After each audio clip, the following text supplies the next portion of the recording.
They're here with me now, sir. I'm glad to have the chance to speak with you, young'uns. Helios Academy used to be a peaceful and comforting place. You know about Helios Academy? Yes, I do. And I knew your teacher, Carol. She was a kind person. I was truly sorry to learn that she was the one held responsible for the fall of the old capital. She was innocent. There must be something else behind it. I hope so too. It's just that the fall of the old capital still weighs heavily on us all. But I believe you just got caught up in all of this. I'm sorry for what you've been through over the years. It must be tough. One day, we'll find the evidence to clear her name. Then I sincerely wish you success. The real reason I reached out to you is to tell you something very important. Something about your eyes. I stumbled upon some of the data Carol left behind. She spent much of her time studying ways to minimize the side effects of your eye implants.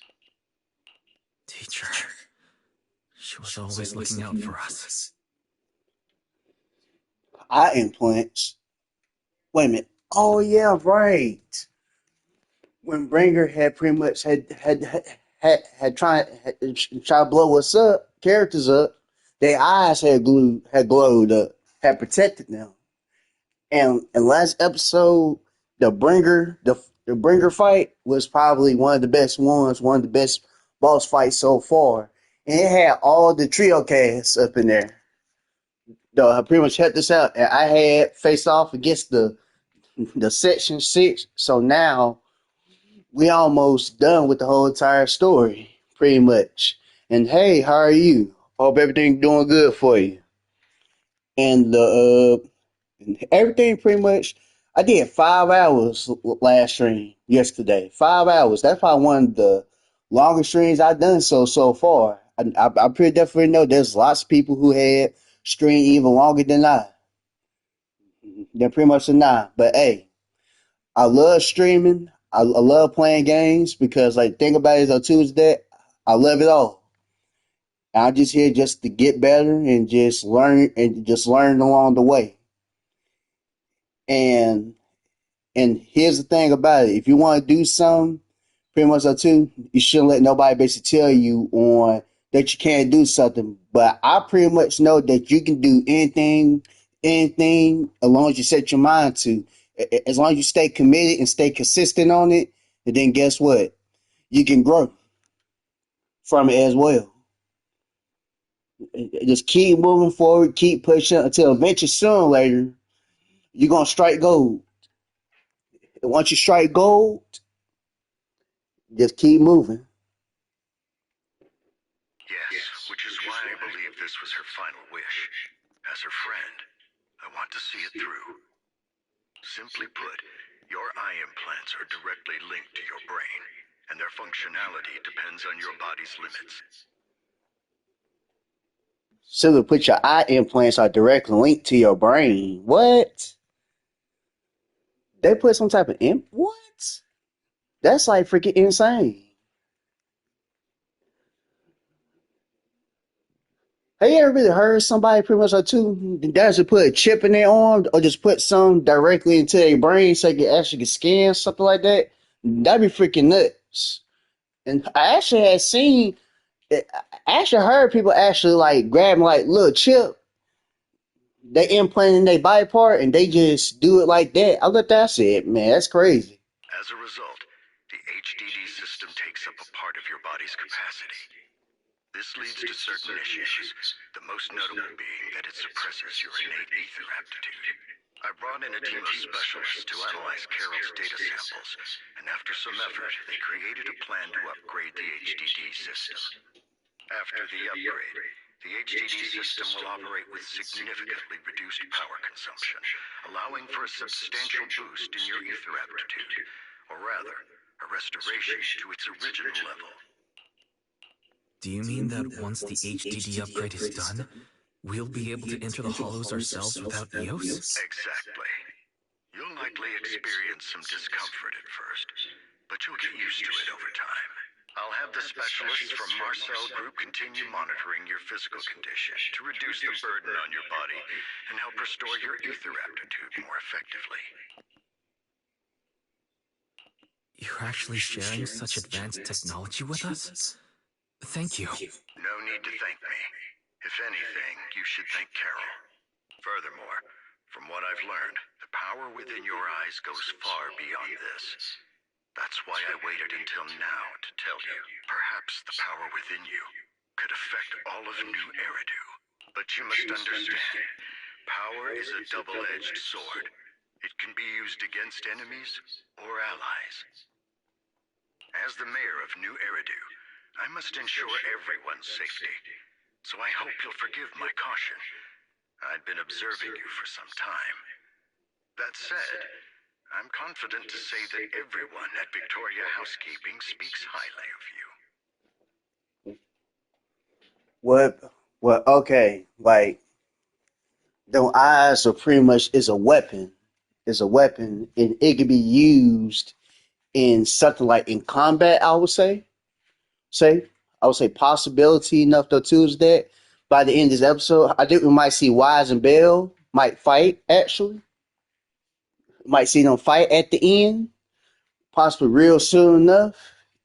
I pretty definitely hope I can use Bell and Wise as a fight. That I can see what they actually can do in a fight. But throughout the whole entire series, they're pretty much really not fighters whatsoever. They're just like regular people, but they're really not. But I have a feeling, pretty much too, that we might see them fight. Miss Bell and Mr. Wise are both kind and honorable individuals. I believe they'll use their power for the right cause. Yeah, they're both good people. Thank you for your kind words. Even though we have no idea what this power is. You're not just making it up to get our hopes up, are you? Of course not. It's just that I don't have much information right now. I'll let you know as soon as I do. Well then, I'll let Lycon assist you with upgrading the HDD system. Rest assured he'll guide you through everything. You should be able to follow him with your knowledge. If you would follow me.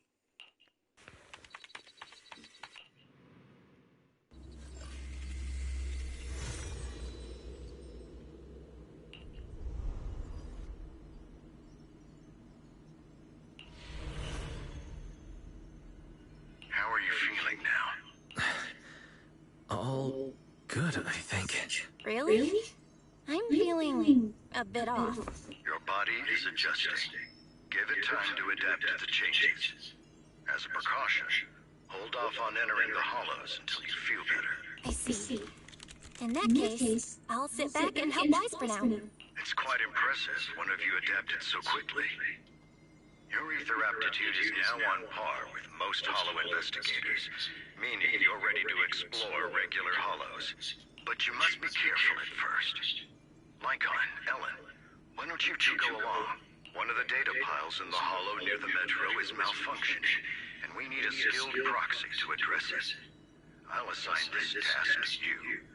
Of course, you'll receive fair compensation upon completion. Take your time at the journeys ahead. You've got plenty of time to uncover your full potential.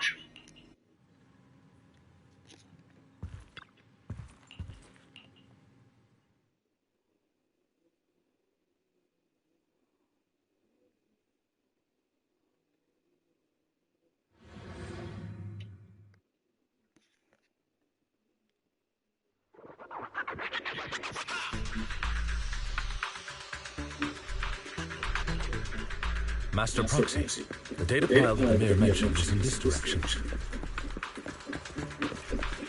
God, I have to like go up in here. The data file that the mayor mentioned is near that garage ahead.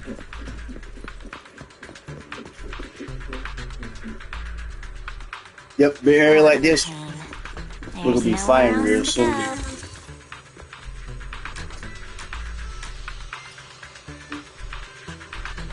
Get into the correct password complete. You enter.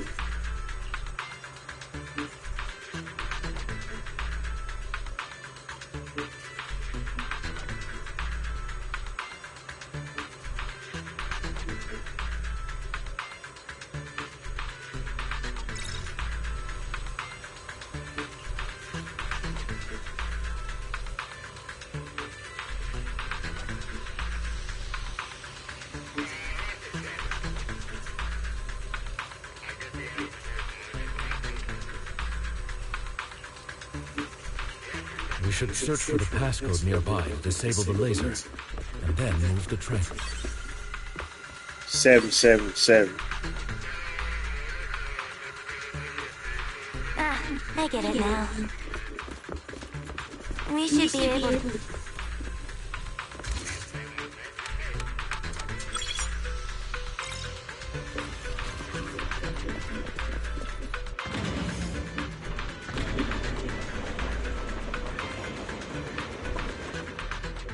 How are you feeling now, Master Proxy? Fantastic. Never been better. I'm relieved to hear it. If you feel any discomfort, please let us know it works. Yeah, I'll carry you on my back if needed. Well, that won't be necessary. You've always had a sharp mind, and now you've got the muscles to match. Thanks for the compliment. No, I was just thinking. When will you pick up some fighting skills? If you can fight, you can handle things in the hollow all on your own. That'd be pretty neat. That's what I'm saying.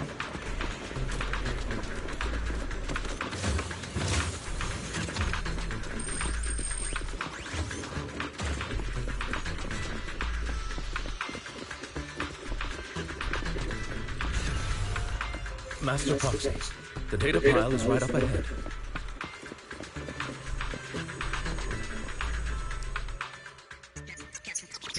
Worry not, Master Proxy. We'll ensure you're safe. Thank you. Sorry. I still need you guys to protect me. Seems like I'll need to work harder. Roxy, you don't need to push yourself so hard. You're already pretty great.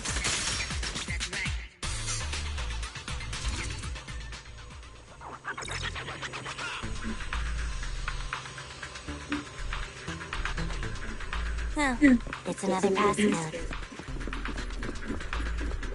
We should be able to find the passcode nearby. Let's keep...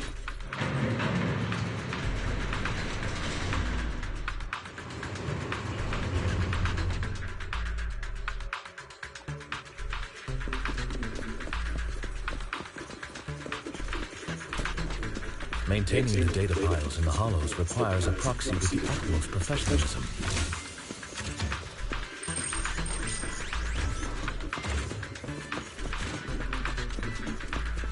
It is Victoria Housekeeping's honor to maintain a professional...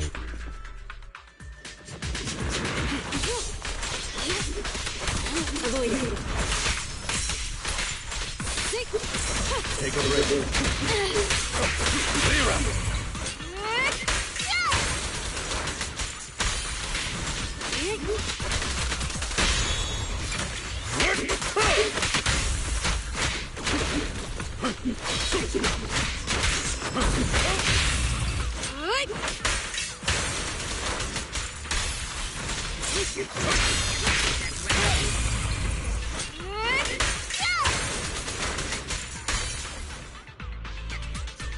Master Proxy, let's take a look around this area.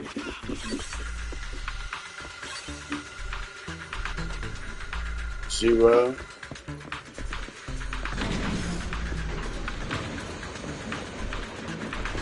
Proxy's moves seemed more fluid in it.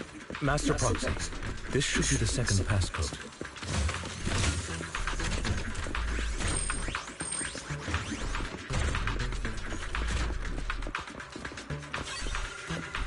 Four. Master Proxy, we've been in the hollow for quite some time. How are you feeling? Watch out! I feel fine. Nothing unusual, actually. That's good to hear. After all, this is the first time you've entered a hollow since the system upgrade. Best not to overdo it.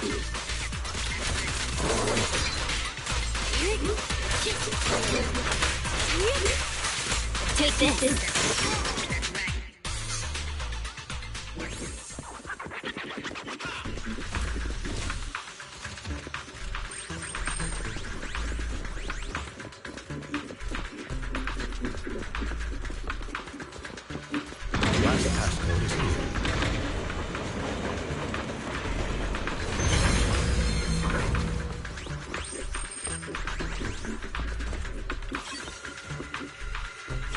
0451.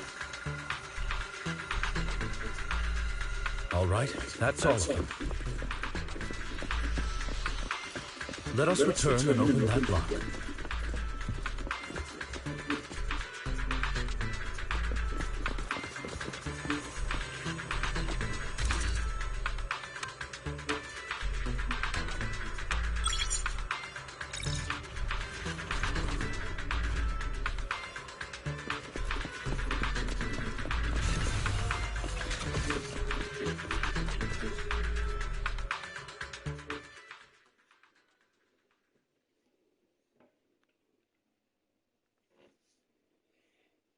The mission was a success, sir.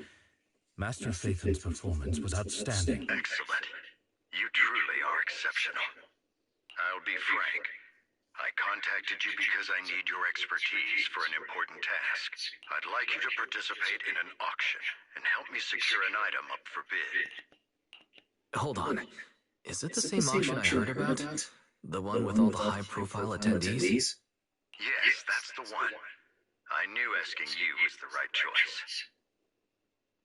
Since you're aware of it, I'll get straight to the point. It's related to the sacrifice you encountered.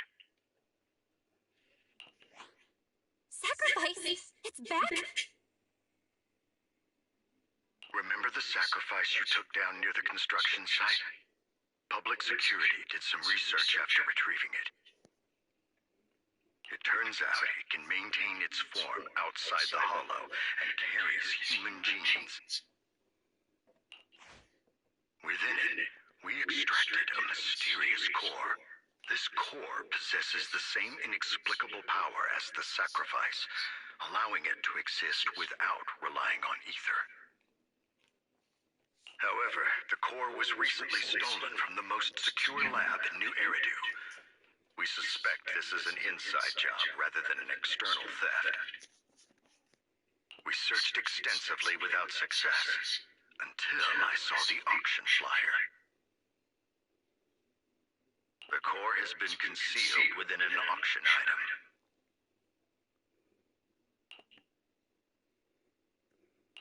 So you want us to bid on it at the auction.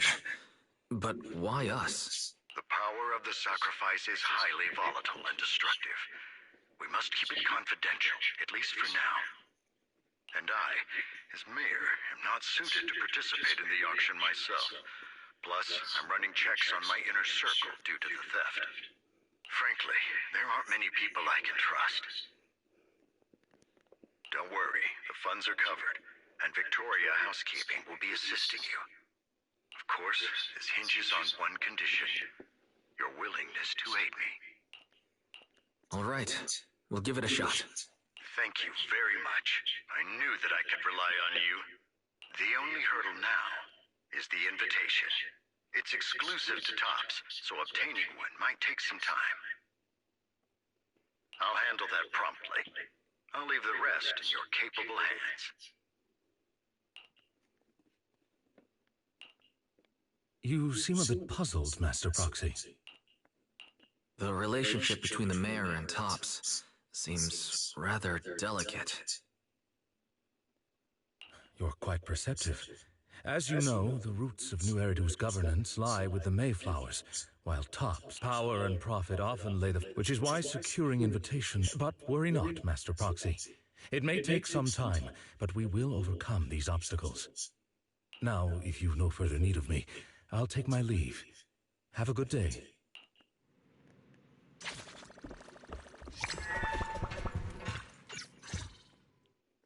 Didn't the collector Hugo mention if we wanted to attend the auction, we could give him a call? But he didn't leave us his contact information. Odd, right? If he wanted us to contact him, why not leave a number? Did he just forget?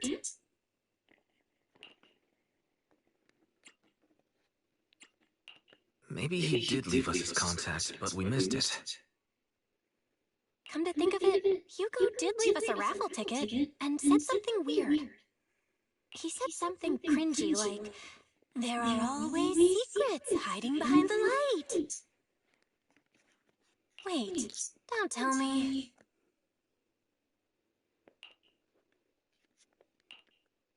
I get it now. This guy watches way too many detective movies. Anyway, let's try contacting him. Aha! It's you!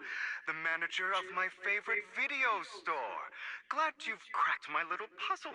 I've been waiting for you to contact me. I was worried I might have left a bad impression. Actually, I have a favor to ask. About the auction you mentioned. Could you secure 2 invitations for us?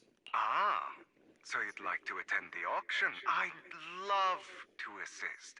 But unfortunately, I have some tasks at hand. But if you two can help me with my current task, I should be able to find time to get the invitations you need. What kind of task? Is it something I can handle? Nothing too dangerous, I hope. Don't worry, I would never put you in danger. Let's discuss the specifics in person. I'll wait for you at Do Gardening Shop in Lumina Square.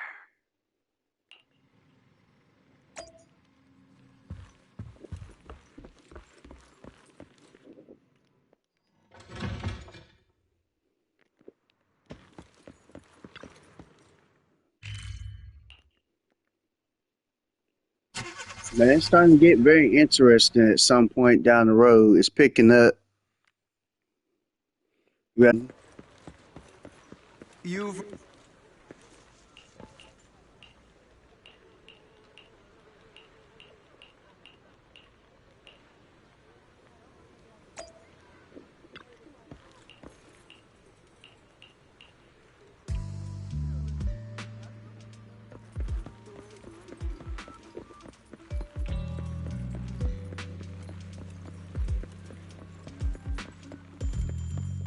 Another wait.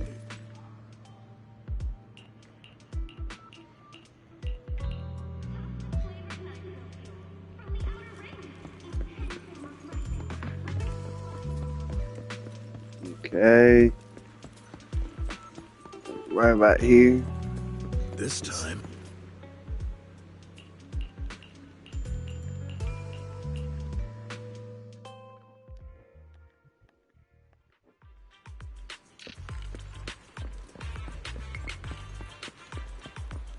Oh, little box.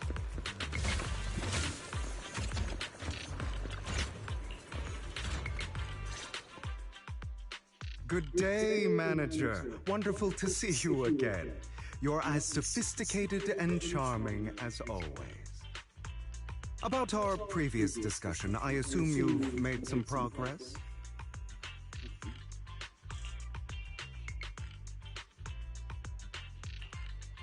I see. Looks like it's more complicated than I thought. I appreciate your help. Here are the promised invitations for you. One was mine, but I won't be able to attend as I'll be occupied that day. I had to pull a few strings to secure these invitations, so please, don't mention where they came from. Otherwise, someone might come hunt me. Wait, seriously? Is the auction really that dangerous? Well, when you dance with sharks, you can't avoid risk. But I have faith in you, dear manager. I'm entrusting you with my life. Don't worry, my lips are sealed. And so are my sisters. I've been meaning to say, what's your view on family ties, manager?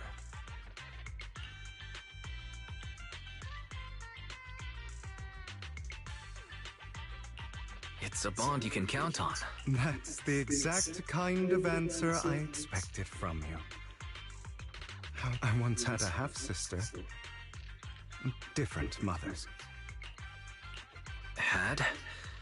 You didn't have a fallout over some big argument, did you? No, we never argued. I would like to try, but it's too late.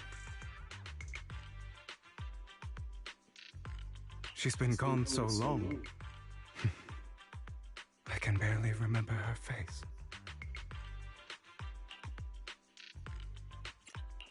I'm sorry. I didn't realize it was a sensitive topic. My condolences. It's okay. I brought it up first, and it was ages ago. Anyway, back to what we were saying. It's highly likely that Hartman will be at the auction as well. As you know, while he's the rightful heir to the Ravenlock family, he keeps many secrets.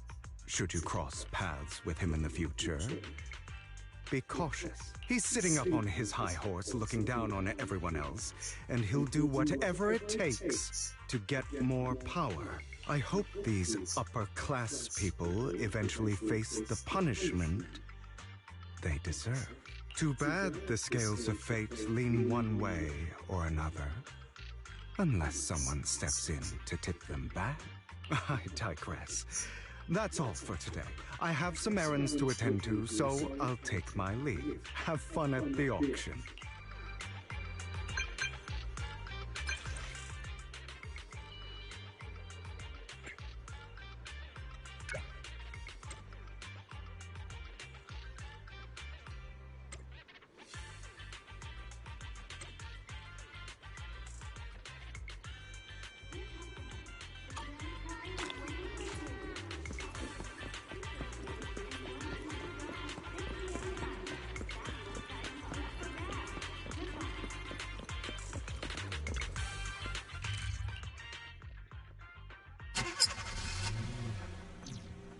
It is a pleasure to see you again, Master Fox. It's been a while.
Lies.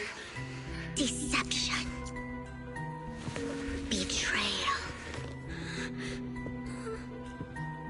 I see swirling mist, shrouding the truth in a deep, enigmatic haze.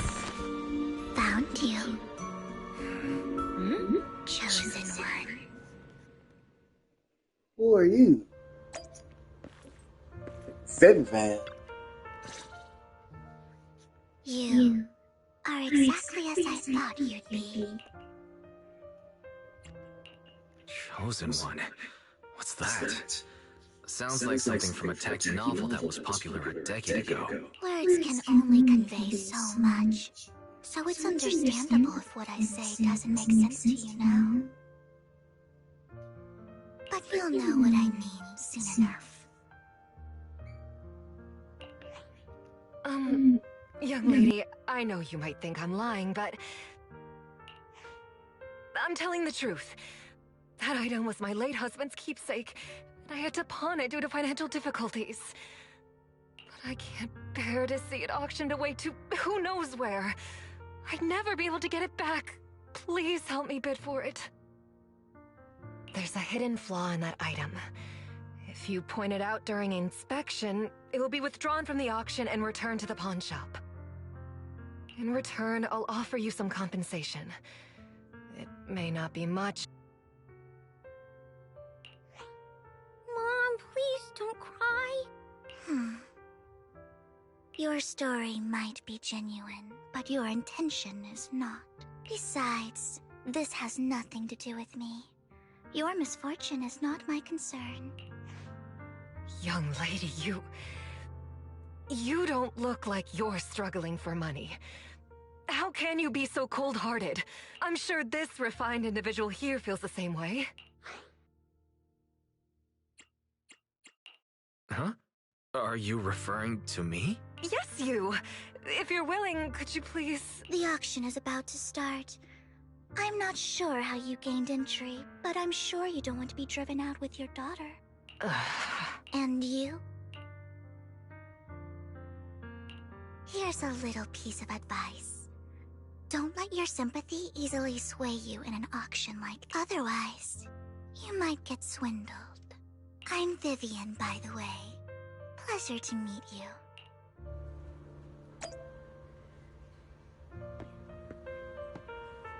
Dear guests, the auction will begin shortly.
I really gotta tell y'all something. Vivian's cold-blooded, though.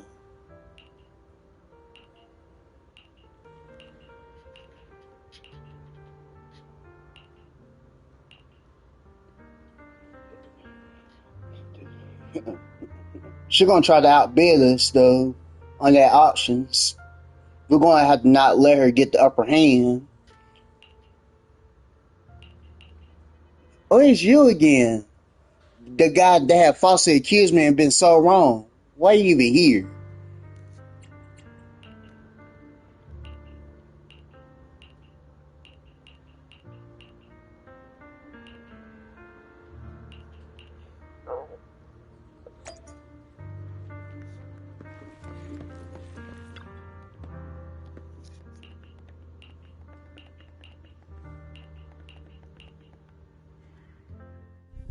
He may be from the Ravenlock family, but he's been entering the lottery in secret.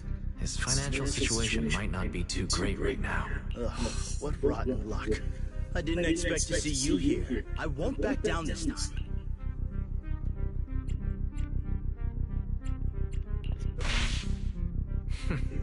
Aren't you that bigwig from the Ravenlock clan? Surprised to see you at the same auction as us commoners. This is the top auction in the industry. I really don't know how you got an invitation, but I doubt it was through legitimate means. You seem a bit hesitant. His accusation isn't true, is it? You should just give up already. I'm dead set on getting this item.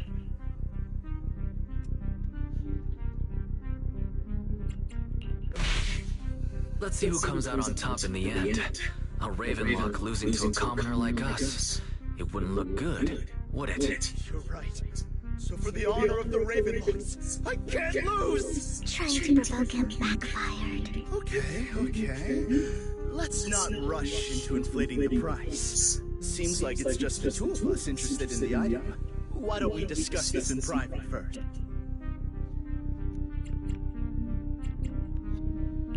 No matter what, I won't back down. Ugh, I didn't expect you to be so determined. This is the perfect moment to shake your opponent. You're really stubborn, huh? Is it really worth arguing over such a small collectible? That's right. The Denny's in our pocket is our biggest advantage. Host, I'm raising the bid. The price is way more than it's worth. Forget it, I'm out. It's a bit overpriced, but it's still acceptable. Regardless, congratulations on your winning bid.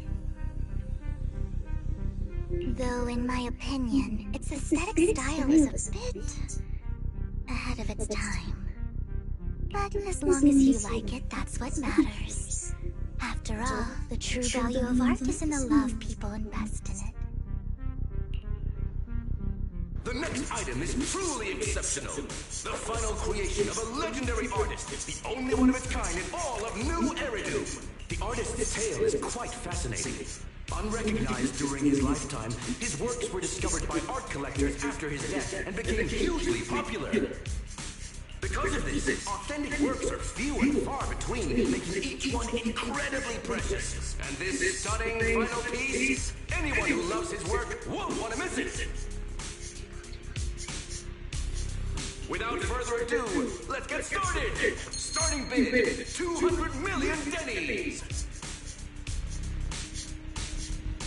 If I can get it for under 500 million, I can still turn a profit.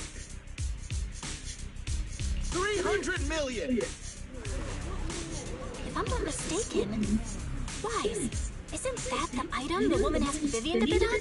Yeah, that's the one. If our budget allows, perhaps we should. 1 billion. 1 billion? Even if this final piece is a collectible of this quality, starting at $1 billion right off the bat, since she doesn't have to earn her own money, any bid is just a number to her. Was that Vivian?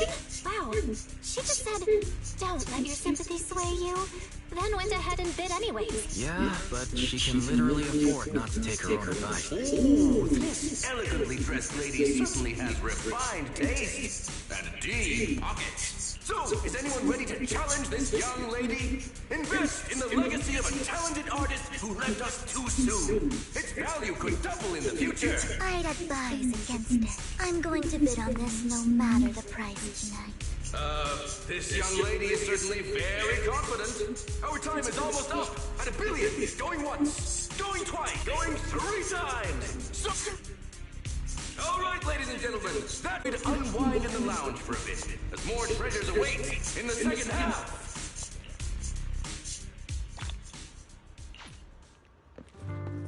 The coffee here is... You have a strange look on your face. Despite her ruthless exterior, she's actually quite kind-hearted. Though you wouldn't dare think that, would you? How did you know? Looks like I hit the mark. Just to clarify, I didn't assist that woman out of kindness. Nor do I plan on giving up the item I just purchased, because it's nothing more than a common scam. A scam? So you're saying that woman is a fraudster? They'll tell you a tragic story, begging you to help bid on a collectible at a high price. They promise a reward and guarantee the item will be withdrawn from the auction, so you think you won't have to pay anything. But the reality is, once you bid, the deal is done. No going back, and you end up shelling out a hefty sum for something worthless. So why did you still bid on the item? I really enjoyed the story of that legendary artist. Art, at its essence, sells stories, doesn't it? I'm willing to pay the price for the stories I choose. That's another lie. Looks like you believed me. I didn't really believe you. Let me give you another piece of advice. Appearances can be deceiving. People often mask their true intentions. Sometimes, what you can't see is the real truth. I hope next time you'll accept my invitation, and not that of these pretenders. I'll see you soon.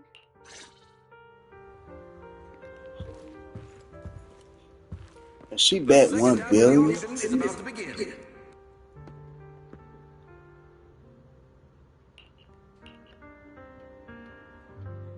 Ladies and gentlemen, welcome back!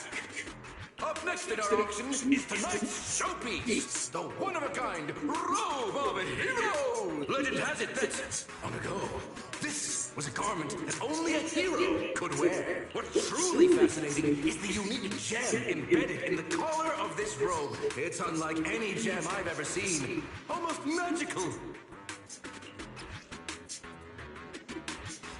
Wise, that gem's probably what we're looking for. Such an important item.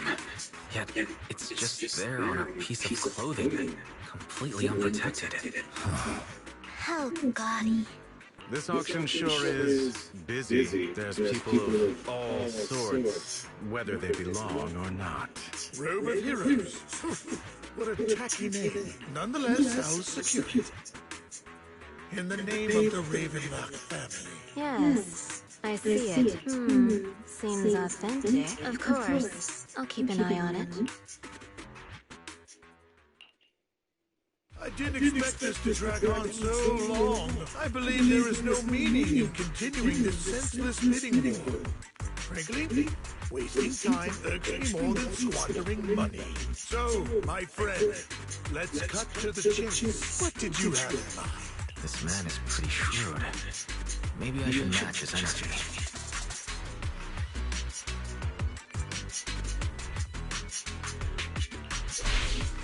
I simply want to be... I see. You have a unique aspiration indeed. While this matter is amusing, Master Foxy, it's unlikely to resolve our current dilemma. There are more antiques in this auction than just the robe. Why rush into this? You might find something else you prefer.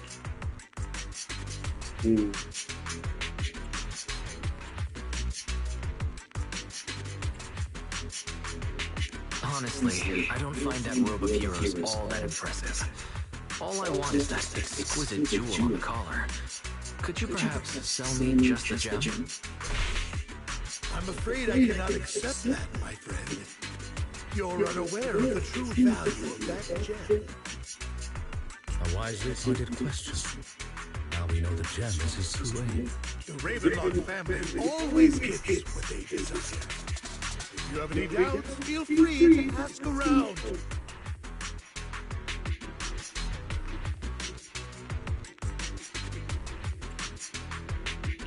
What a coincidence. I, too, always get what I want. You're quite confident. You know when to stand your ground. Well done. My time is valuable, my friend. I've already lost a significant amount of dennies in token of appreciation. Let's say a hefty sum of dennies. Would you consider backing out of this bid? Don't try to bribe me. I don't need or want money. For once. You're quite persistent, aren't you? It's been a while since someone dared speak to me like that. All right, since I can't sway you, we'll have to settle this with our financial power. But let me be clear. No matter how high it goes, I won't back down. Are you sure about that? Are you sure about that, pal? Are you willing to be fully committed to that statement right there? I highly doubt you would. Drat. Though the mayor gave us a substantial amount of dennies, I have a feeling it won't be enough to win against someone with this amount of financial power.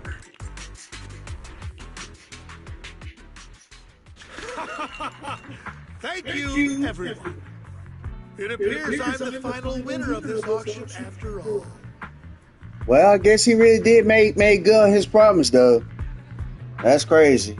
Well, I'll be taking this masterpiece with me. Of course. I must extend my sincere gratitude to all of you. Damn it, we almost won! Ugh, Denny grabbing jerks. I got a message from Hugo. He wants us to look up. What happened? Why'd the lights go out? What's going on? The power went out? Mommy, I'm scared. Ladies and gentlemen, welcome to tonight's auction. My apologies for the long and dreary opening. Losers always have a lot to say. Who is you? That man got the freaking like the mask on with the dart with the hat on, man. That guy looks familiar. Wait a minute. Is he that guy like from the Inferno? That's him, right?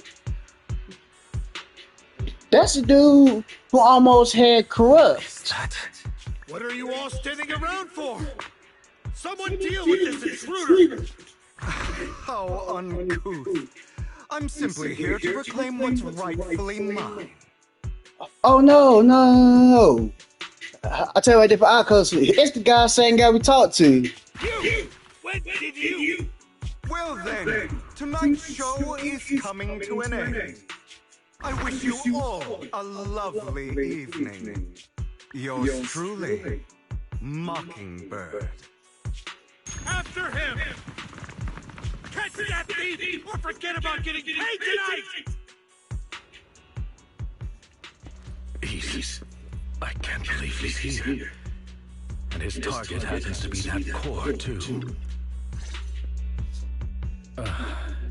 Forgive me, Master Proxy, but that... Mockingbird and I have... history. You might find it surprising, but I know him too. You do? I see. So that's how you know him. Years ago, we founded Mockingbird, the Phantom Thieves Syndicate. Things started off well. We were young, with naive ideals and lofty goals, and we pursued what we thought was right. But one night, that all changed. There may have been signs of what was to come, but no one noticed them at the time, or perhaps we chose to ignore them. Eventually, I left Mockingbird and accepted the olive branch extended by the mayor. The separation was, shall we say, less than amicable. And my dearest friend became my sworn enemy. Master Proxy, if I may ask, what do you think of Hugo?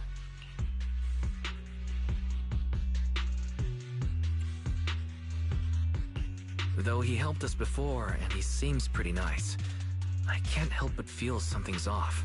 Mockingbird has changed from how we envisioned it. And Hugo, too, No, it's nothing. In any case, he's very dangerous. I'm still unsure of his intentions, but we cannot risk letting him have the sacrifice core. Based on my past experiences, I can likely predict the route he'll take to evade his pursuers and escape. However, this path lies within the Hollow. Master Proxy, can you...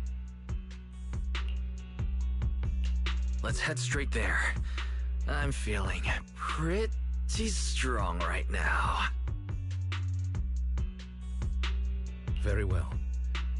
Please, follow me then.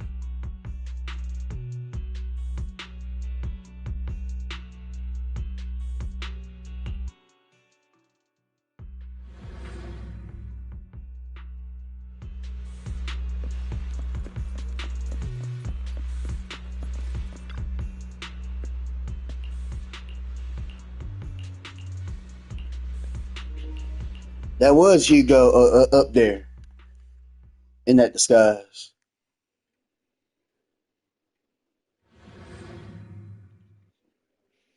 I do might pretty much have the story, a background story between that. Man, everybody went bad. As I thought, Hugo really is here. When we were still working together, we would often choose routes that were difficult to attack, yet easy to defend. Amateur.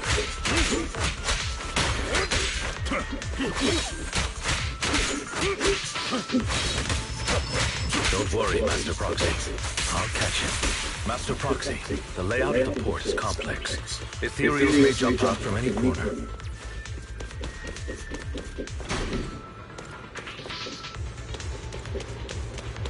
Do be extra careful.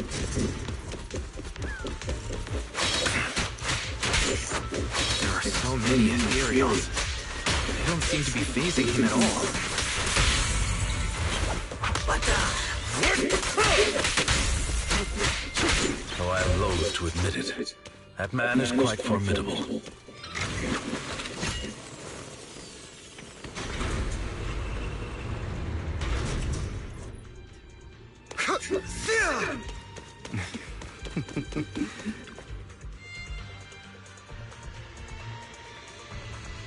Man,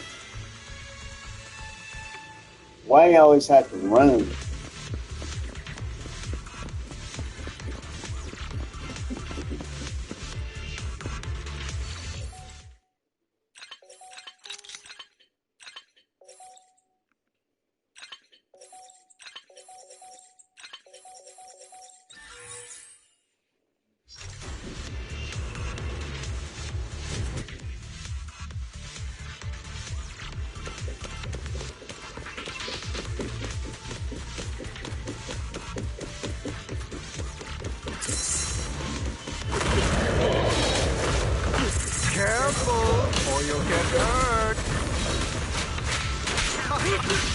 I'm not going to let you have your way.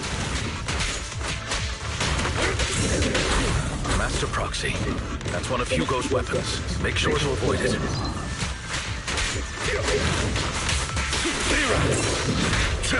It may look like a coin, but it's actually a dart.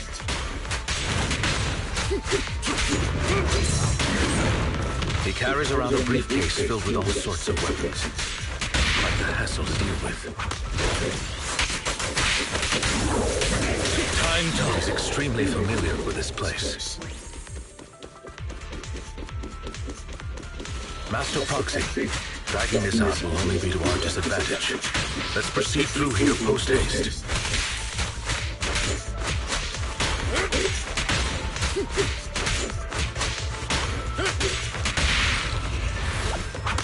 Stay calm now.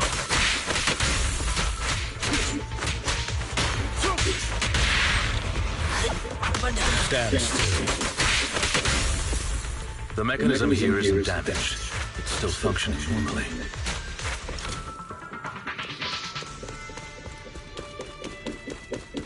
Something's not right.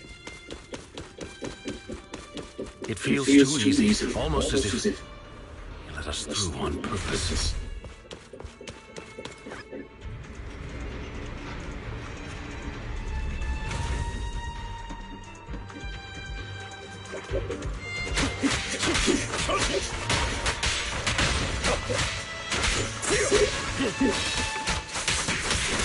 What's the rush, my friends? We still have plenty of time.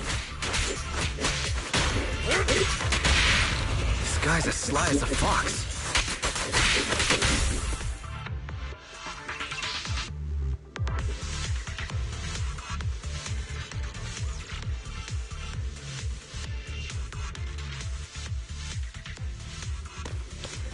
This must be the right way. Not to worry, Master Proxy.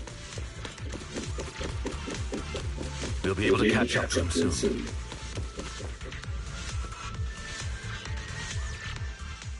It should be this way. Are they from the auction? No, they shouldn't be able to track Hugo here. They're likely just hollow raiders. Back then, Hugo would typically retreat into a hollow after securing the goods. And as his partner, I'd be responsible for leading the pursuers astray. I'm unsure if he has a partner now, or who they might be if he... Well, Phantom Thieves usually have partners. I assume he must have recruited a new one by now. True. That could make things trickier, as he may have passed the core to his partner. Regardless, Master Proxy, let's steer clear of those hollow raiders for now. Although I'm confident in my ability to defeat them, the clash here might delay us and jeopardize your safety. Our main focus now is locating Hugo and retrieving the gem.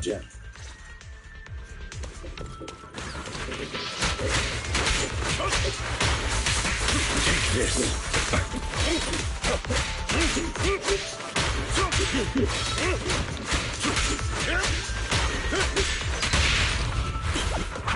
Stand still.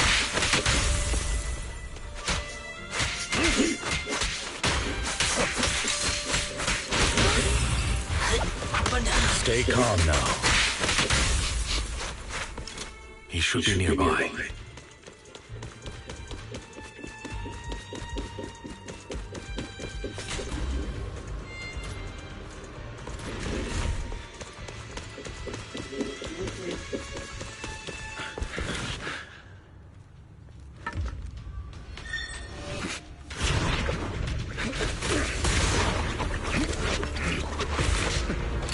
Long time no see, traitor.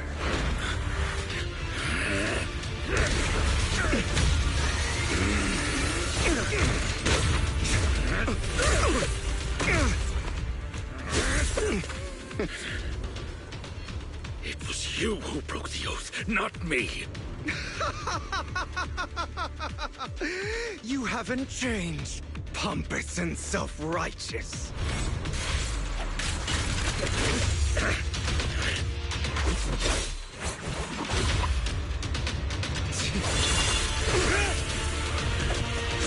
And I got a sight. Beyond reason.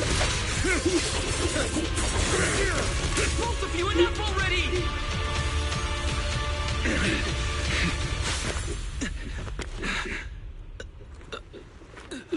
Master Proxy.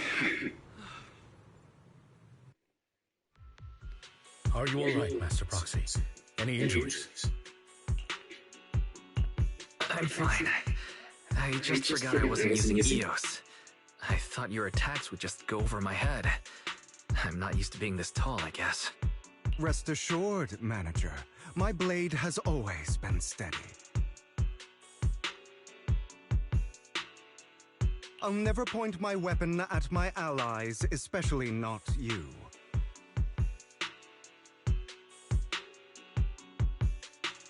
As for that oath, he has no sense of control in the heat of battle, even turning on his own comrades.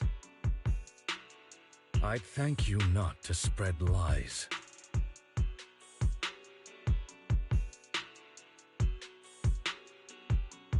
What? Are you...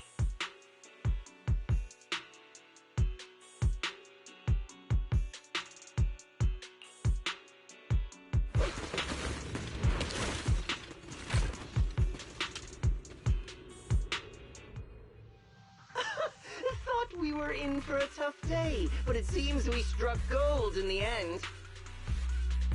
If you value your lives, you better hand over all your etheric resources and any other valuables you've got.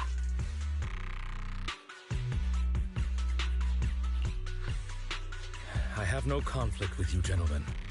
I'm here for personal reasons, not to mine ether resources.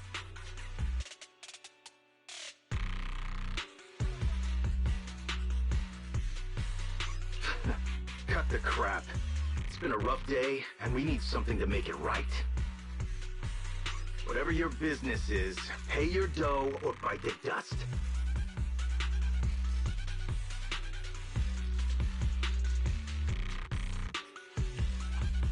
Pay our dough. This is the Hollow. You're not claiming this Hollow as your own, are you?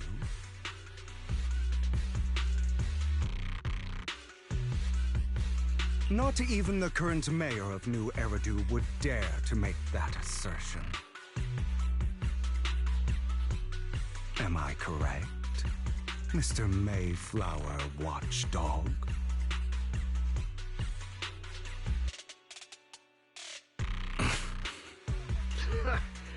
You sure have a mouth on you, pretty boy.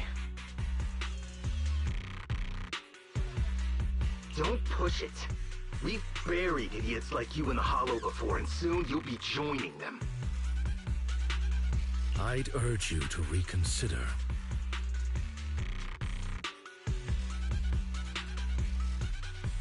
Huh? Unfortunately, your kind advice has come too late. They've already worn my patience thin.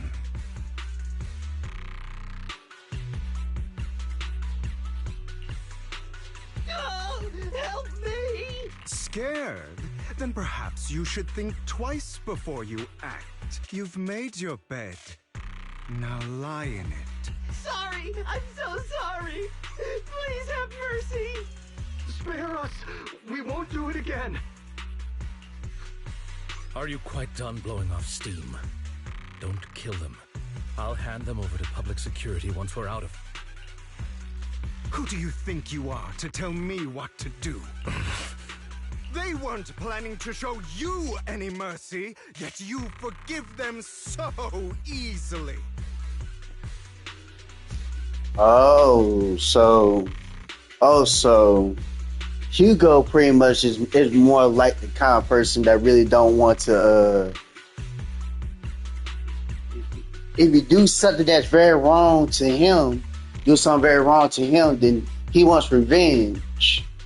He wants revenge on top of that, and the other one is like more as a type of person who just don't want to have revenge, because revenge to him is very low class to him. So they polar opposites. They both want the same goals and the same results, but both of them have a different perspective on what's right and what's wrong. So I really can see why that. I probably really can see why that both of them don't want to be around each other like that or turn to enemies, is because, and that's a very common thing, I probably would say, into that type of perspective, because if you have a best friend and one of your best friends have been y'all had trained together, did everything together, and y'all both had the same dreams, the same aspirations, but y'all trying to figure out how to get there. But slowly along the way, both y'all had like different perspective on what's right and what's wrong, because your best friend wanted to do this way, your best friend you want to do it the other way, and both y'all can't come to terms. And if something like that gets in the way where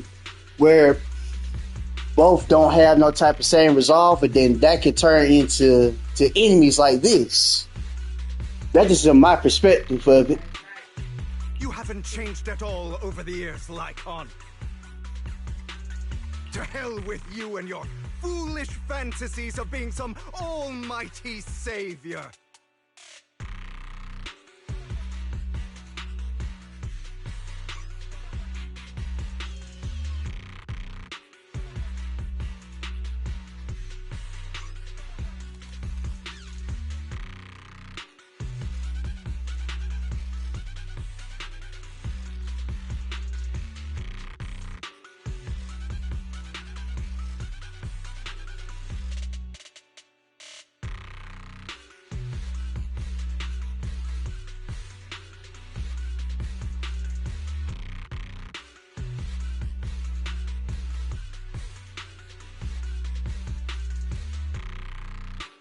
Haven't you learned your lesson from what happened with your eye and legs?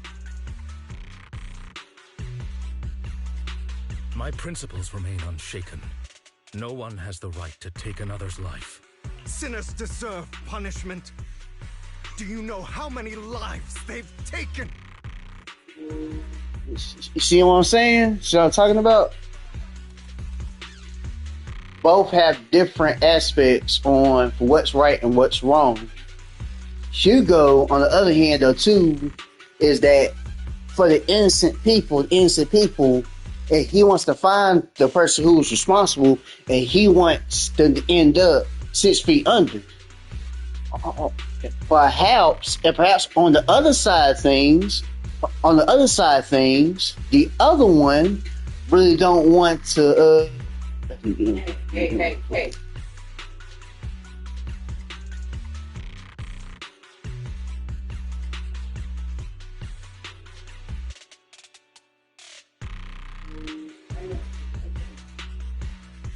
And the other hand, He don't believe in taking revenge in his own hands and putting people 6 feet under. He just wants them pretty much is to forgive and forget. And just honestly, probably not to take it upon his hands. Take it upon his hands of who lives and who does. As I really was possibly been saying into, because the other person wanted to take divine judgment and definitely wanted to take people out permanently to get them on out of here because that's for revenge. Okay, like for the moment they're saying this on Tuesday, Hugo believes in revenge, again payback, again what they really deserve. And merely delivering the justice the world needs. It is not our place to pass judgment. And Lacan, in his perspective, he don't believe in revenge and taking people's lives. He really don't. They both want the same resolve, but they both have very different aspects on what's right and what's wrong.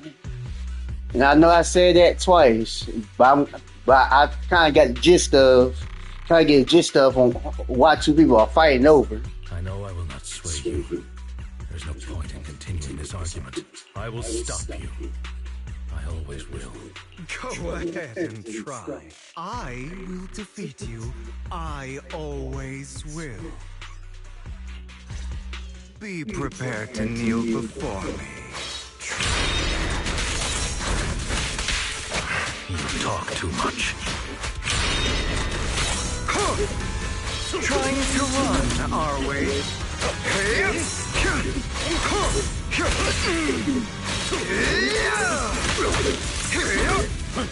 Not bad.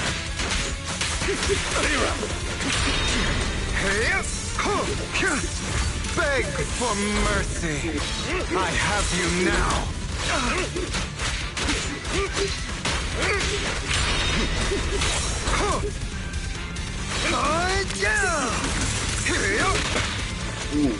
Right.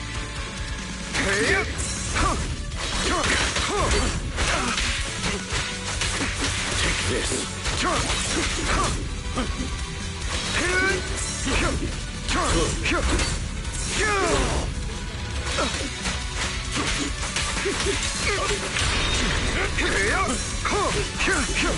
Trying to run, are we? Beg for mercy. I'd advise against trusting anyone from the Mayflight. Do you two have to fight? My apologies, dear manager, but I'm itching to teach him a lesson. Beg! Shut up!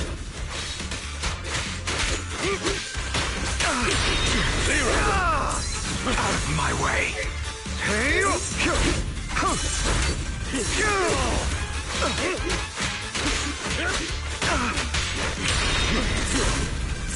Is that all? Oh my god.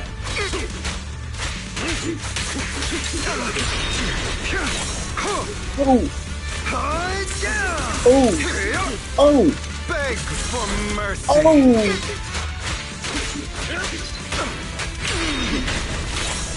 Oh. Trying to run, are we? Dutch. Oh my god, no.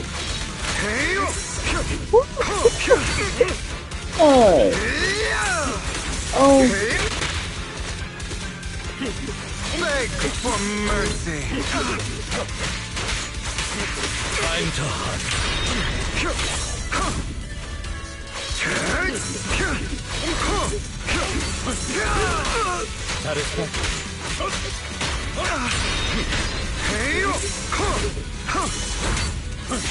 Dutch. Tap. Oh. Right.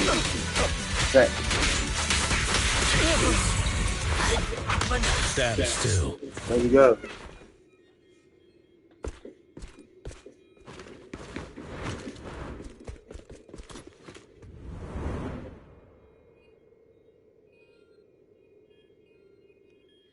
Man, that don't make no sense.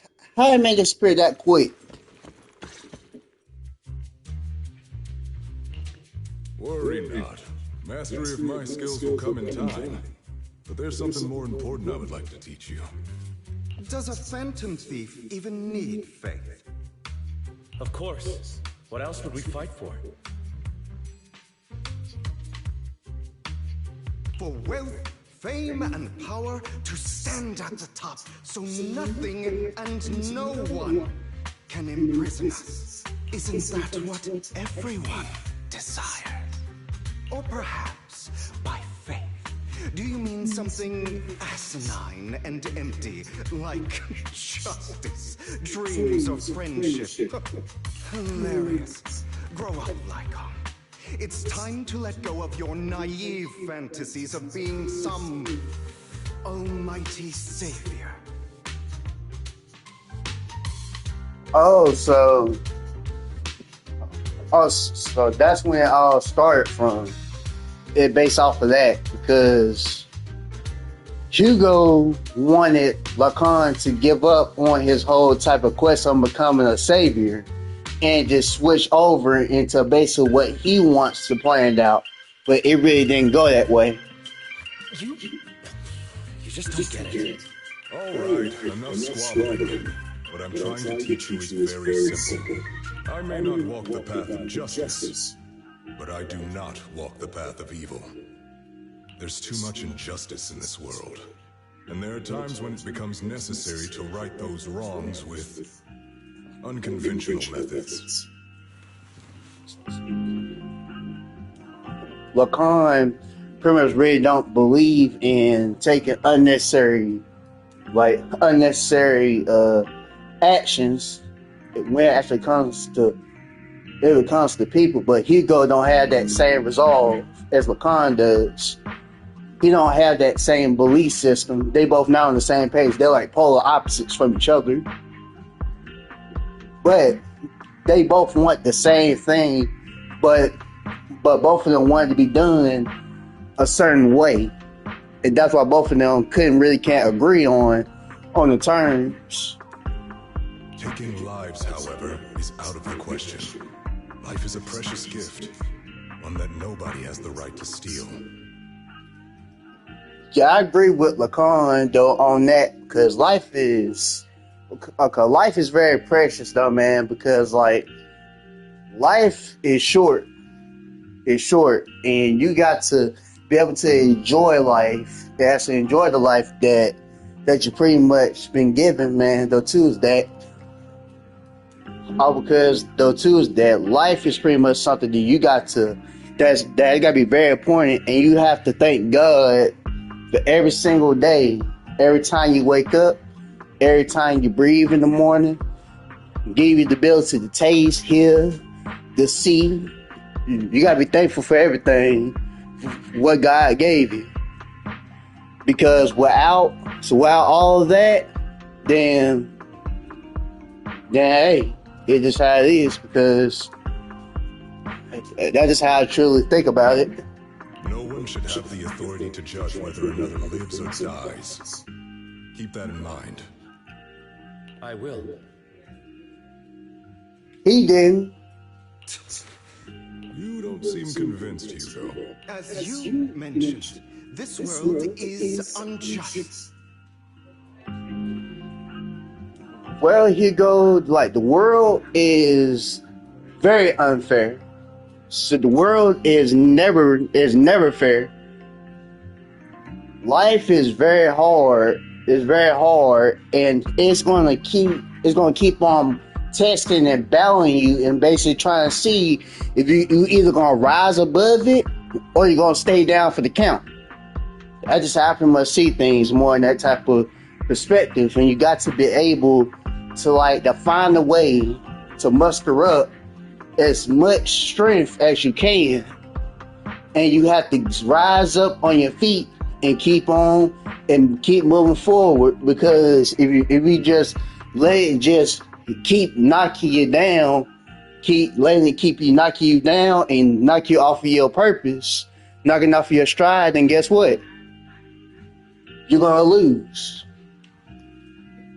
And once life pretty much have you pretty much lose, and then guess what? You're gonna give up. And I always say, don't give up. Just keep moving forward. A lot of people, as I always had said, it was up too, just like a person told me this long ago. They had honestly said though too, is that a lot of people have a lot worse than you. So as I honestly really would say though too, for me, and I took that and I basically said to myself like, wow. A lot of people have a worse start than I do. So who am I is to really to complain all because life is pretty much ain't going my way. Or they ain't high vision what it is. Because a lot of people have a lot worse than you do. So they ain't no excuse for you. It's really to feel sorry about yourself. Sorry about yourself because things don't work out. No. You got to be able to rise up and moving forward, and you just had to try a different route. You got to be able to really to discover something within yourself that you probably never really thought that you really had, but you gotta search. You gotta search and you gotta work hard for it. You gotta earn it. In life, in my honest opinion, is that if you really want something, you gotta go out and you gotta go get it. Nothing is not going to be given to you and not going to be earned. You're going to have to fight, you got to scratch, and you're going to have to claw to get everything that you have. You have to earn it. As soon as you earn that, then the fulfillment, and it feels good when you work hard for something. And that's my belief of it is. And that's why I always had said, no matter what it is, as far as I'm doing this stream, you should never give up on something pretty much or two just because it ain't really panning out. You guys have to work hard. You're going to have to work hard, and you're going to have to do whatever it really to, and you got to be determined to make it happen. You feel me? That's why we must strive to bring fairness to this world. Those who cause harm should face consequences, just as those who take lives should. That's why we must strive to bring fairness to this world. Those who cause harm should face consequences, just as those who take lives should. I probably really would say, Prince, too, is that that's completely the wrong approach that Hugo is taking. Is because like a lot of people should not be able to determine, we should not be determined on who it really is and who is not, pretty much so too, right? Because I probably really can see it, but my own personal opinion, that's not the right way really to look at things, because that is not very good. It's not a very good way to really to do so, because like a lot of people have to like learn the consequences in their own way, and they're gonna have to do some another way, because of Hugo's philosophy. I just don't agree with that. But not all lives hold the same value. Sometimes you may need to eliminate one if it means saving more.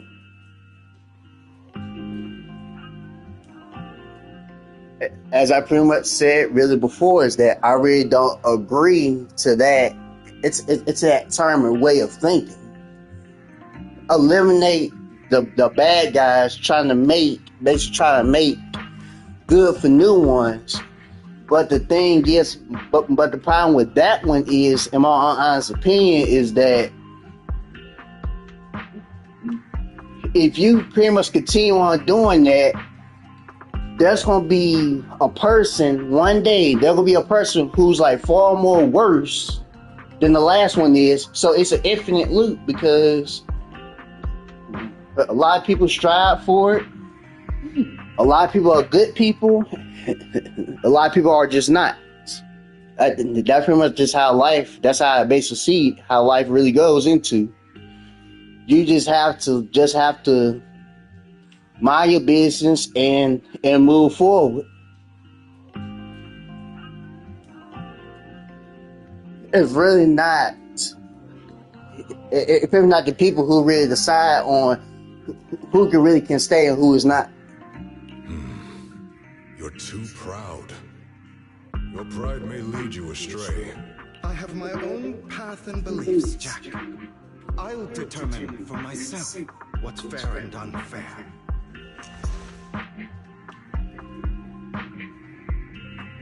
Hey, watch your mouth. If it weren't for Jack, you'd be dead already. You're a smart kid, Hugo. Skilled too. You could easily take the life of a sinner. However, what if one day you found out you were wrong? What if that so-called sinner were innocent? Could you bring them back to life? I wouldn't make that mistake. To err is human. Everyone is bound to make mistakes. It's good you are open with your thoughts. I just don't want your troubled past to weigh you down. Because your hatred doesn't define you. It only eats away at you.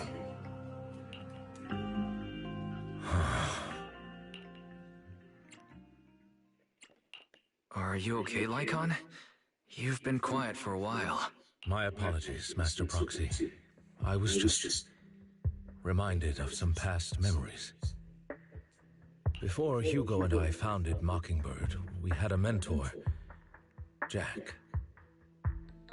He took us under his wing when we were in dire straits, imparting his skills and life lessons. But Hugo didn't agree with his viewpoints. I've been curious for a while now. What caused you two to split? Mockingbird, faced numerous triumphs, but also setbacks. And one of them was a disastrous one. Hugo. You? Was this you? All this? So what if it was? Have you gone crazy? Have you been planning this all along?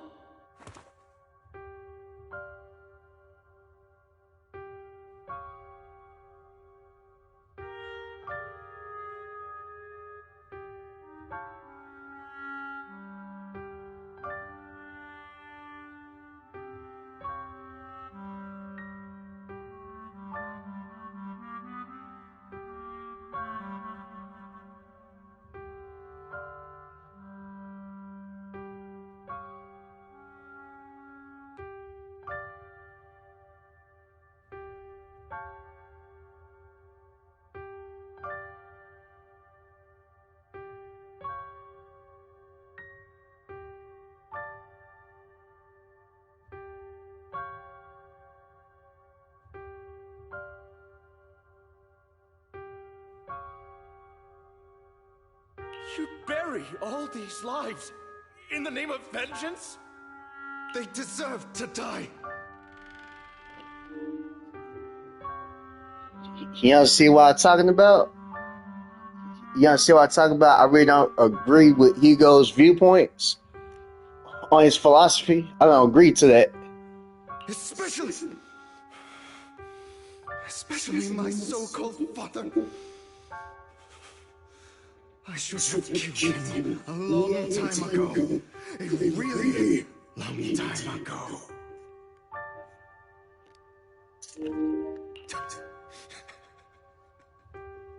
You know what, Lycon? There's some people whose only purpose in life is to bring more suffering into this world. Sometimes murder is what brings justice back into this world. No. That's not right. And for that, I must stain these hands in blood. Enough! I can't trust anything you say anymore. I'm leaving Mockingbird, now! Where are you going? Anywhere. Someone from the Mayflowers got in touch with me before. Are you mad? You know what those hypocrites in city administration are like. They're no different from tops. We fought them together all this time, and now you're leaving to serve as their lapdog. Are you going to turn your back on Mockingbird? Turn your back on me? Oh, so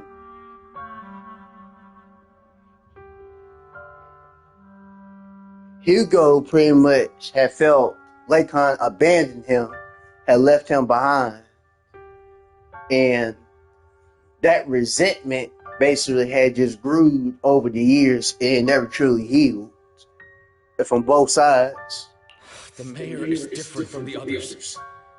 But it doesn't matter. I'm not going to even try convincing you.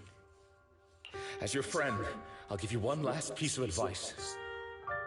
Please, stop here. Otherwise, the day will come where your hatred and ambition will consume you. Oh.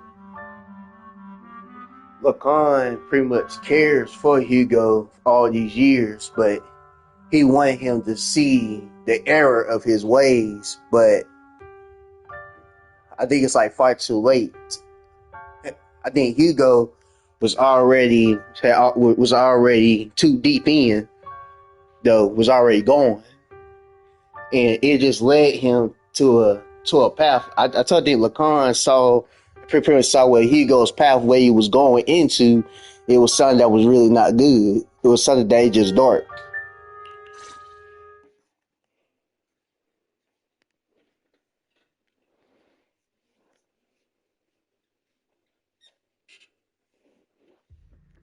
My apologies, Master Proxy, that you had to hear such an unpleasant tale. Hugo came from a powerful family, and his relationship with them was always strained, especially with his own father. So much so that Hugo wanted to personally put an end to him. After shouldering a mountain of injustice, Hugo ran away from home. That's when Jack and I met him, and that setback that Mockingbird suffered turned out to be intimately connected to his family. He took advantage of me and everyone else there. I do not mean to pass judgment on him and his decision, but I refuse to accept a partner who is willing to trample over other people's lives for their own desires. Perhaps his family left a mark on him that continues to influence him to this day. In any case, Hugo still has the sacrifice core. We should contact the mayor to plan our next moves.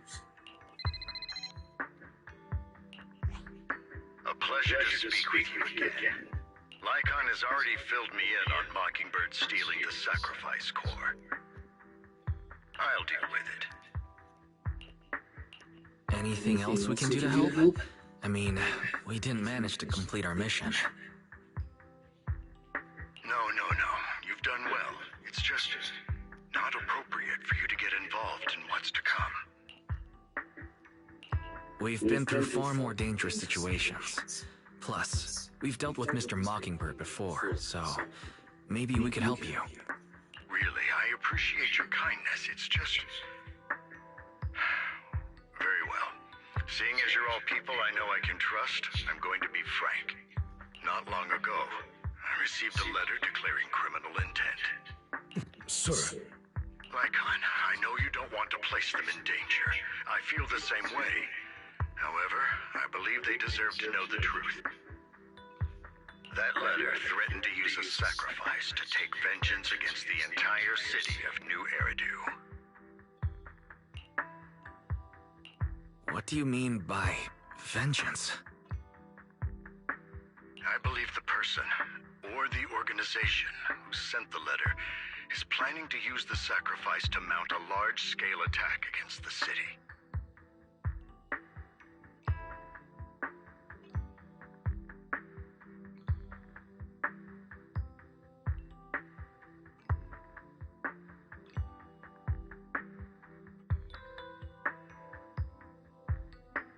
Everything we we've uncovered so far seems to support this hypothesis. As you know, the sacrifice's true power is a mystery and cannot be controlled if anyone attempts to use it as a weapon.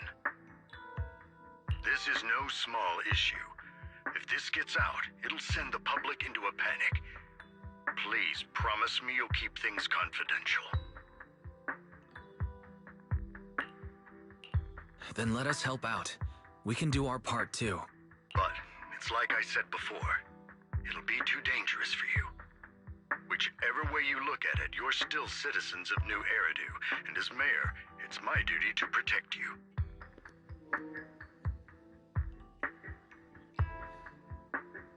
This whole Lacan and Hugo story is very interesting, though, to say the least. You know, this story really reminds me of? It reminds me of Goku Black, the Goku Black arc from Dragon Ball Super. I would say it kind of has that same. It has quite similar. It has a quite similar story into it between Lacan and Hugo and Goku Black. Ambition. Plus, Carol would be furious with me if I put you in danger. If she were still around. Anyway, I'm not at liberty to discuss this matter any further. Please rest assured that we will handle things properly as the administrative authority of New Eridu. That's right, Master Proxy. Please trust us. So that'll be all for today. Goodbye for now.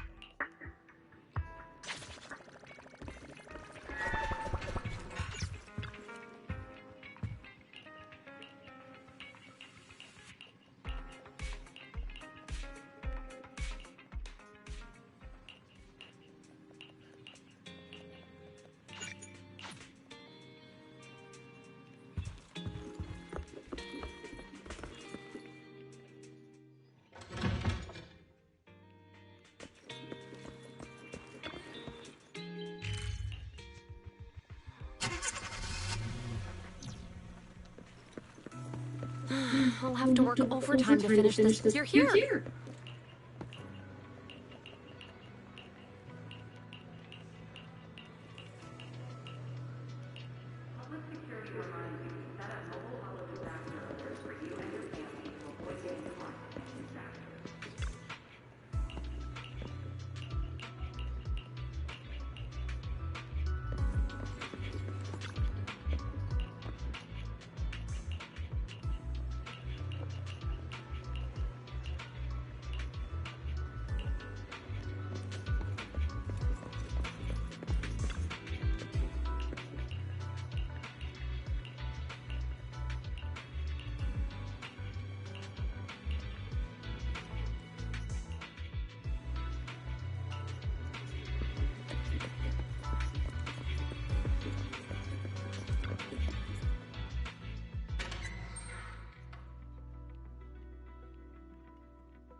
Today's training.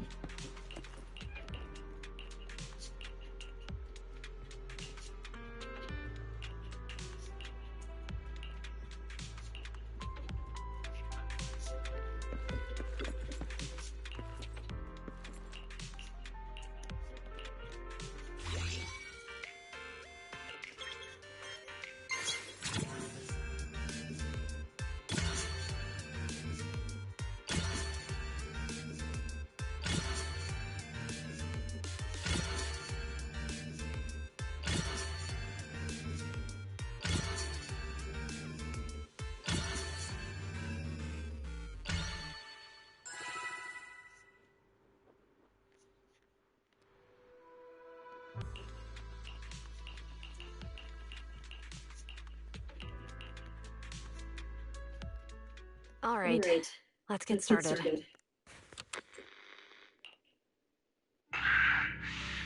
I'm probably not getting out of this hollow, but at least this tape recorder still works.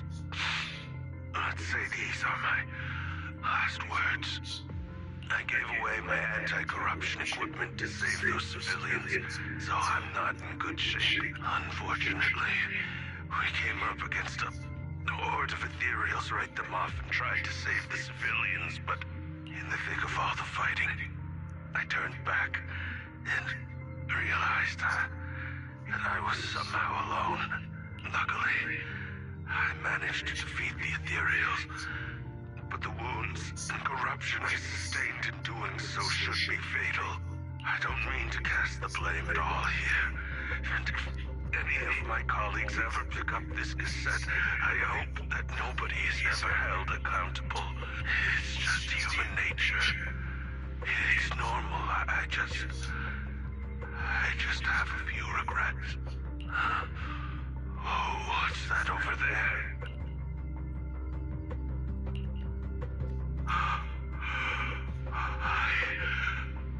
I've seen a miracle. Yes, that thing is right. So long as humanity is in constant conflict against the Hollows, we'll never be able to grasp true power. Only by embracing everything. It's the only way. Only by embracing this power can everyone survive. Oh, Creator, please grant me this.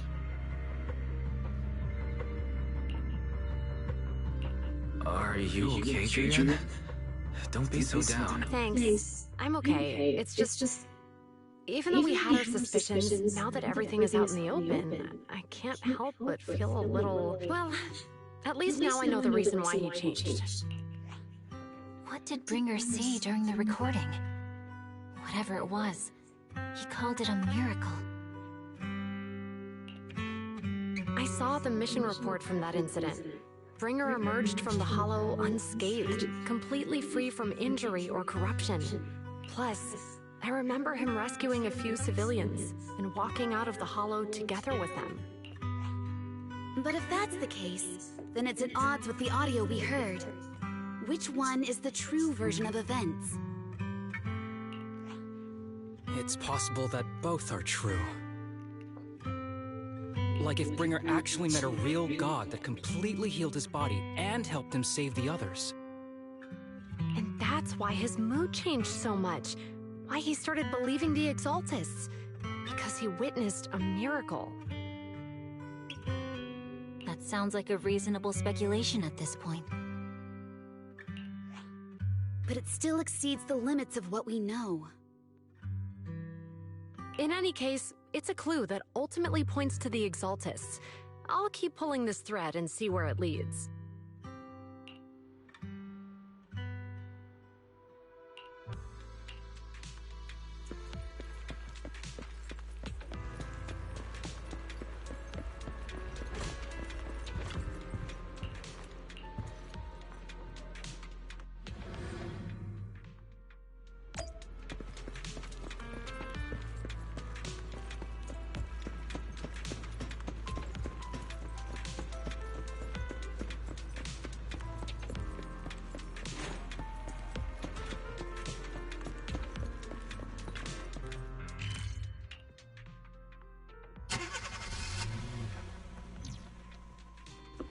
I've been...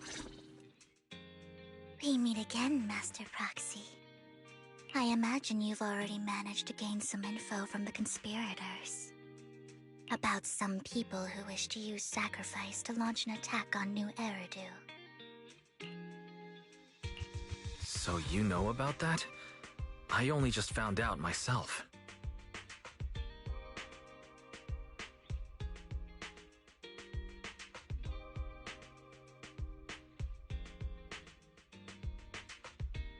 Because I've been watching you this entire time. I know many things, but unlike those hypocrites, I'm willing to share info with you to show my sincere hopes of working together. I need to find Bringer's belongings.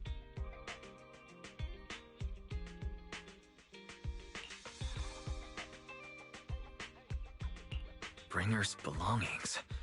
Did he even leave anything behind? Oh, he did. I have complete confidence in my intelligence network. All the more reason for you to work with me. You've probably already guessed, but what Bringer left behind will be crucial for cracking the alleged sacrifice. Find it, and we'll finally know what they are after.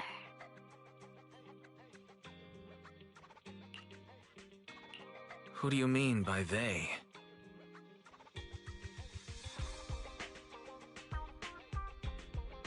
The Exaltists, of course.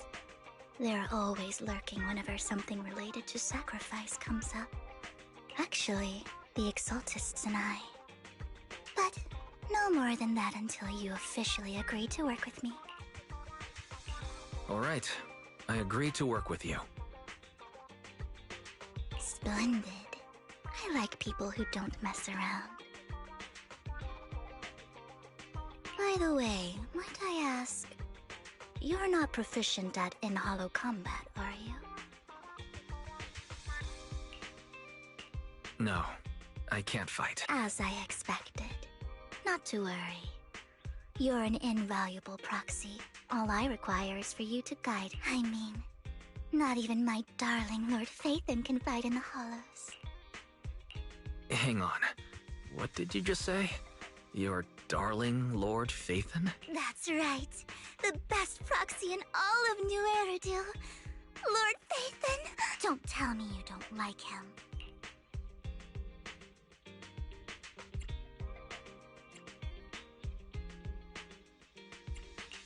You might not believe this, but I'm actually Phaethon.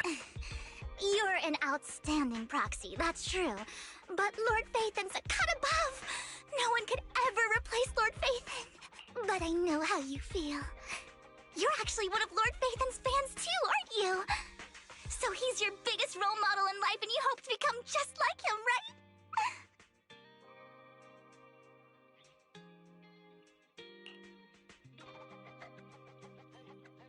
Fine, you're right. I'm actually a fan of Lord Phaethon. Then we're fellow fans! Wonderful. I feel so much closer to you now.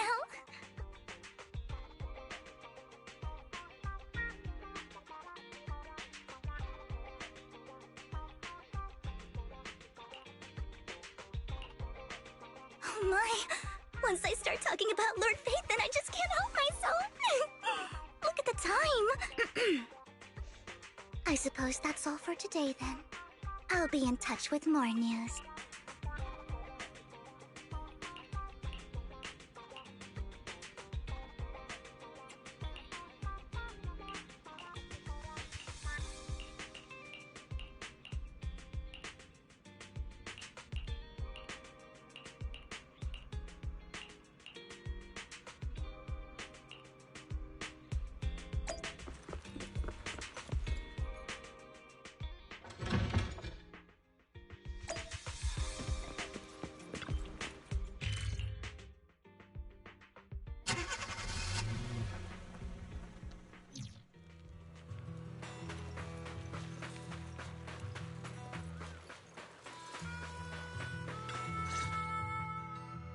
Proxy, you're here too. I didn't expect to run into you here.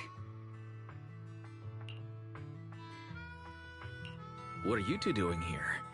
And still in that outfit, Ambi? I'm here to investigate that incident.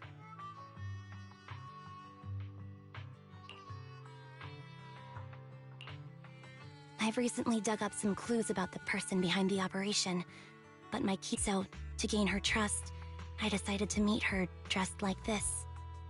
Now that everything is completely finished, this uniform doesn't really represent anything in particular. For me, it's just another outfit now. We all have to move on someday. I'm helping her. I want to make sure whoever's behind all this is caught. Ah, and who's this young lady? This is my friend, Vivian. We're here investigating a few things ourselves. Ambi, one of the Cunning Hair's most powerful members. And Trigger, an Opal Squad sniper. It's an honor to make your acquaintance. You know us? Looks like someone's done our homework. Is it because of the proxy? You two are practically celebrities. And because of my work, I've got loads of info when it comes to anyone with a name around New Eridu. I see. Seems you're handling your work well. Let's prepare to enter the Hollow. Unless you have any further questions, we'll be taking our leave now. You're going into a Hollow? Proxy, you plan on going in like that?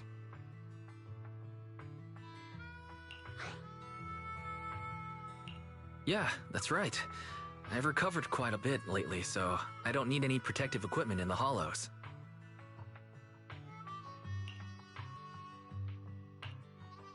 Huh. Aren't you that lady from before at the auction? Hello. I didn't expect to see you again, young lady.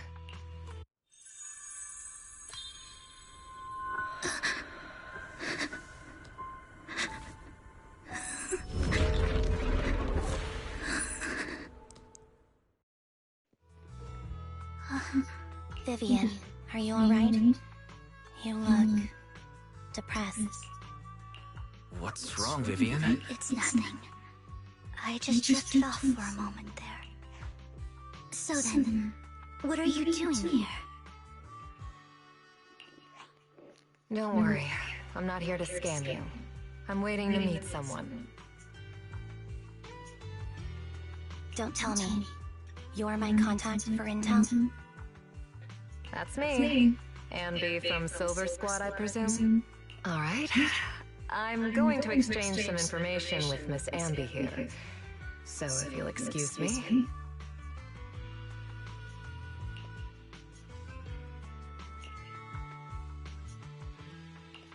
You aren't looking so good. What's the matter? I can tell you later, but... Okay, that's all the information I got for you. In return, I want you to do something for me. Take me into the Hollow. I left something very valuable inside. I have to find it. Seeing as we were just about to go in ourselves, why not join us? It's fine by me. But didn't you say you were investigating something? It's fine. There's no rush. Right, Master Proxy. Huh? Yeah, there really is no rush. Sure, let's all go together. It'll be safer with more people and we'll find your missing item more quickly. Thank you.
So, what is it that you all plan to do here? We are here to look for something extremely important.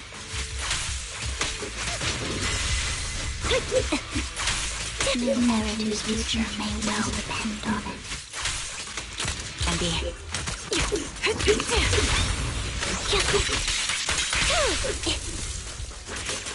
Engaging head on. attacking from our blind spot. Light him up.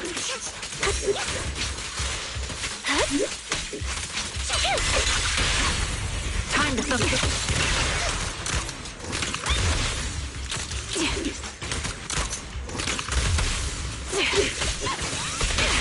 Focus up. Pin them down.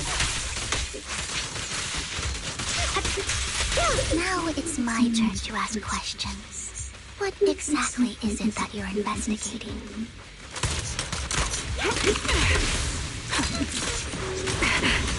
Since you're familiar with the name Silver, then you should know that it shouldn't exist anymore. Ready. Time to focus. Fall back. What I'm investigating has something to do with it.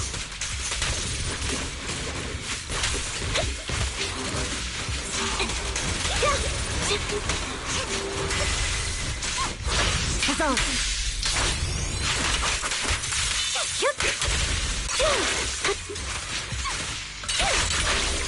Keep up the pressure. My bullets are one with the wind. A perfect conduit. Time to pin him down. Supporting position.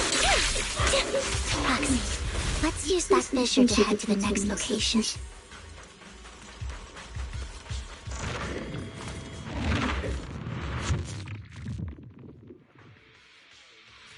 This is the place. So, what is it that you're looking for? A ring. I was excavating ether here before and accidentally lost it somewhere. Please, could you all help me find it? It has to be somewhere among all this stuff here. Sure, I'll start looking. I'll go with you.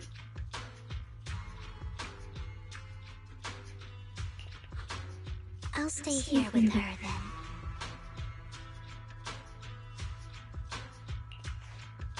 Thanks, but you don't have to worry about me. Go ahead and accompany the others. I'm sure it'll be faster that way. And sorry for wasting your time like this. I know it might sound strange, but I'll be so happy if my daughter grows up to be capable like you.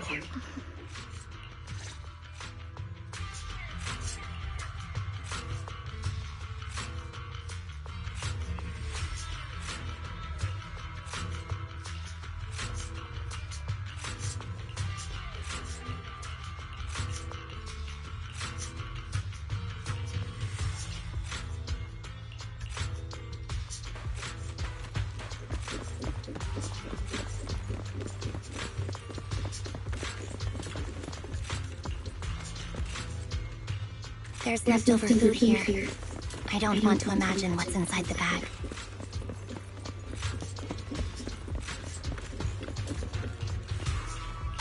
A toy that seems emotionally stable. There shouldn't be a ring hidden in it.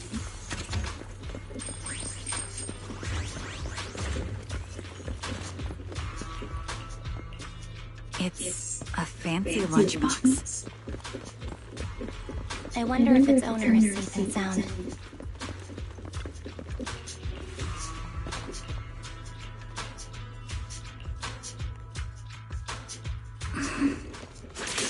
What's wrong, Vivian? You seem worried for a while now. Time to focus. I'm worried about Sienna.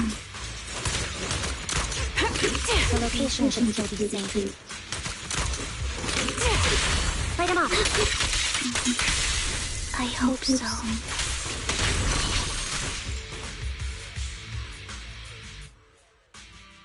Could the ring be in that gas tank? Good thing this gas tank is empty.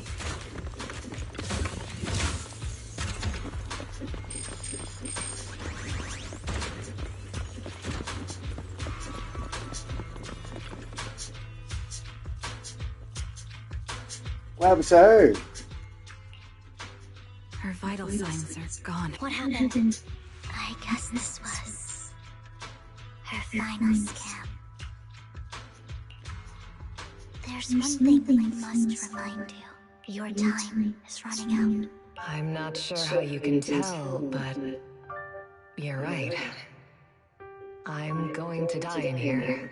That's my plan. I'm very sick and don't have much longer. If I try to get treatment, it'll just be a burden on my daughter. What? She was sick the whole entire time?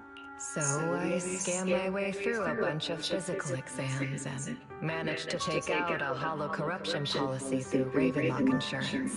Once some time has passed, could you please take my corrupted body out of the hollow?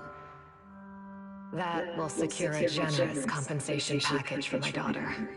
It's only what the Ravenlocks owe me. A pity, yes. But it's the only way I can squeeze it out of them. What makes you think that will help you? I just trust you will. I'm just awfully sorry you had to get involved in this. But it's something I must do. I have to leave something behind for my girl. I have to give her a chance at life, if it's okay. Could you also please pass a message to Mira for me? Tell her, don't worry. Even if Mommy's body is corrupted, withers away, and turns to dust, my love for you will always be there. Thank you. You're a good kid.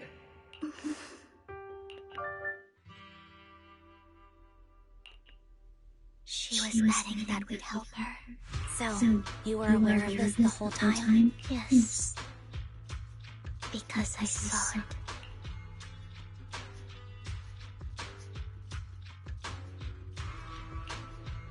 You might not believe me, but I've had this ability to see the future since I was a little girl. But the things I see are always something bad. Plagues, deaths, disasters. That's all I've ever been able to see. It's all that kid's fault! She's seriously jinxed. I always try to avoid her. Otherwise, she'll say something rotten that ends up coming true again. Prophecy, she says. Like she's not the one bringing the bad luck upon us. It wasn't me. I didn't do anything. Sorry. I'm sorry. What good is saying you're sorry? Things like this keep happening every time you open your mouth. How unlucky. She shouldn't be here. Nobody wants her around. If only she would just disappear. That's crazy. I just wanted to warn you all. I'm sorry.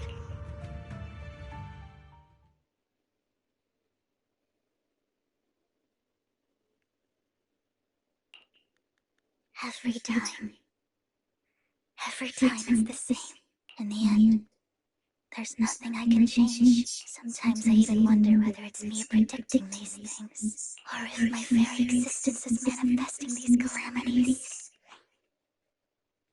Vivian, it's not your fault. You were just trying to be kind and warn them about impending disasters. I can tell it's never been easy for you. Thank you. No matter what. I just hope she finally gets to rest in peace. I hope no misfortune. Whatever happens to anyone.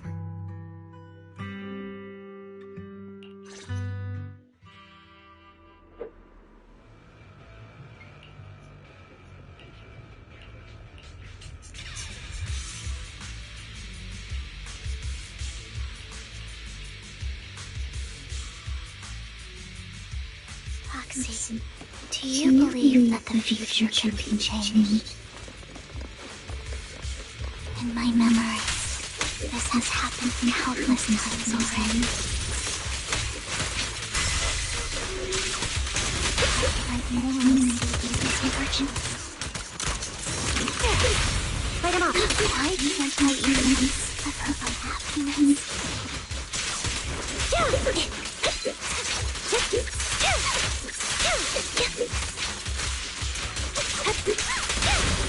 Time to finish.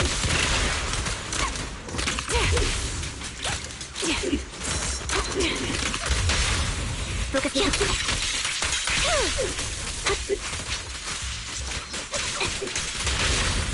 Keep up the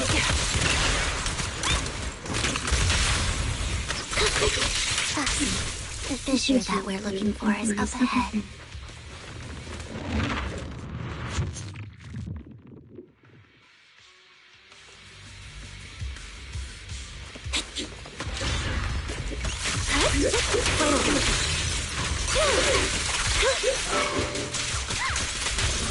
Time to focus fire. The target's weary. Sniper's greed. One shot, one kill. Target down strategy. Supporting position. Fire support ready. Quick shot. Focus up. Dissolve.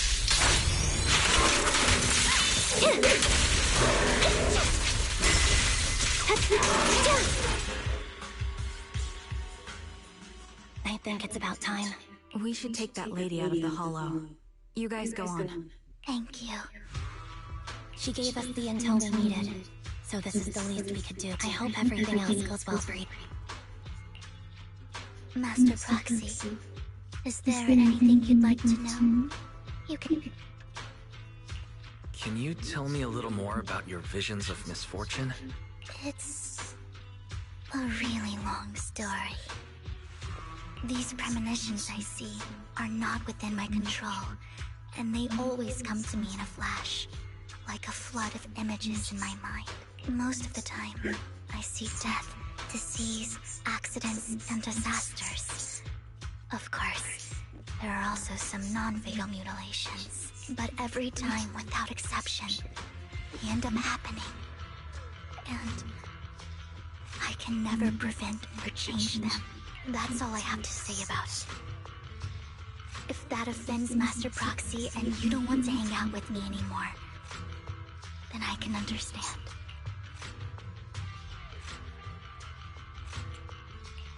Why would I be offended?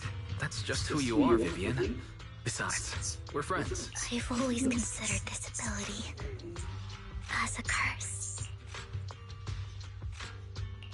It's not a curse.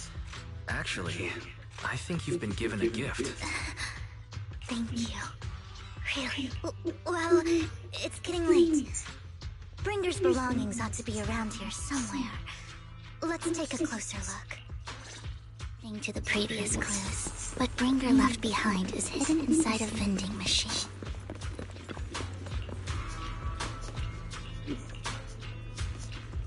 Looks like it isn't in here.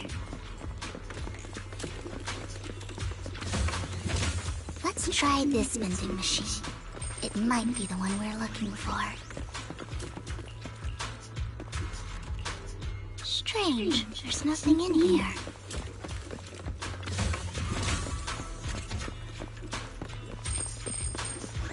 This vending machine looks a little suspicious too.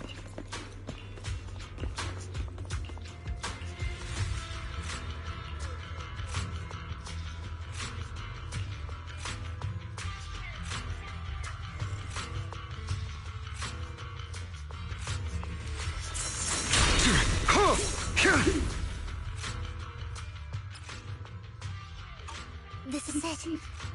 This notebook is what Bringer left behind, but I don't know what the... Well, hello, Master Proxy. It's been a while. Oh, don't give me that scandalized look. I did just save your lives. I would have protected the Proxy even if you hadn't appeared. I'm sure of it, but I happen to be in the area. Worry not, dear companion. Hang on. Did you say companion? So you two know each other? Apologies. I didn't have a chance to mention it before.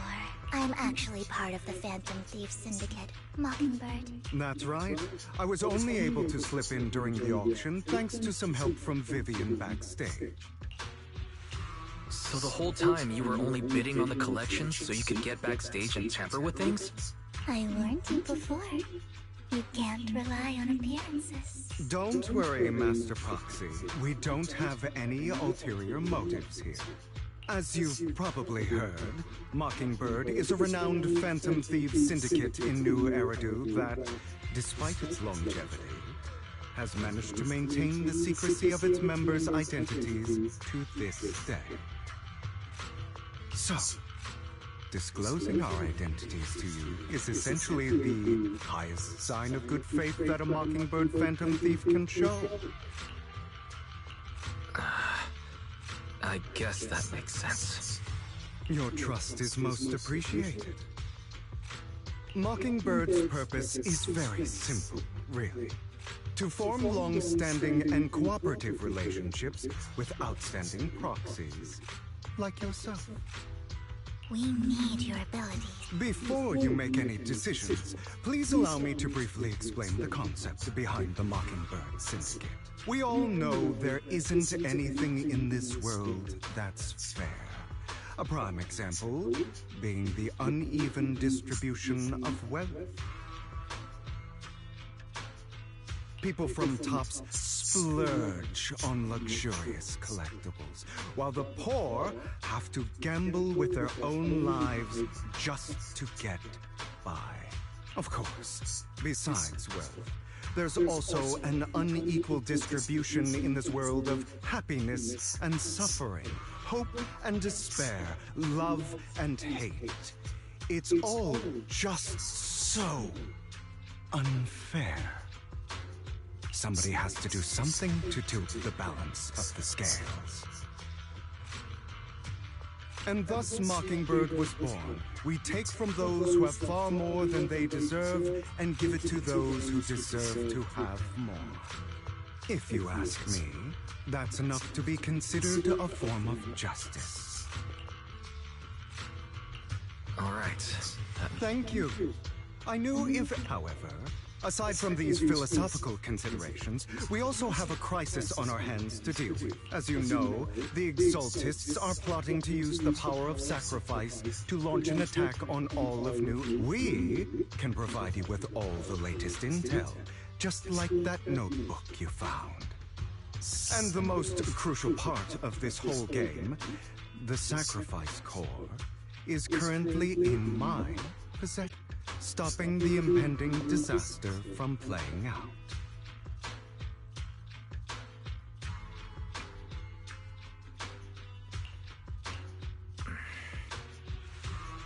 I need some time to think about it. How about this? If you still have misgivings about our upcoming cooperation, he's got the support of the mayor's office behind him, and his presence alone is enough to keep me in check. That would put you more at ease. Of course, you're welcome to bring some other friends along, provided they aren't from public security or HSO.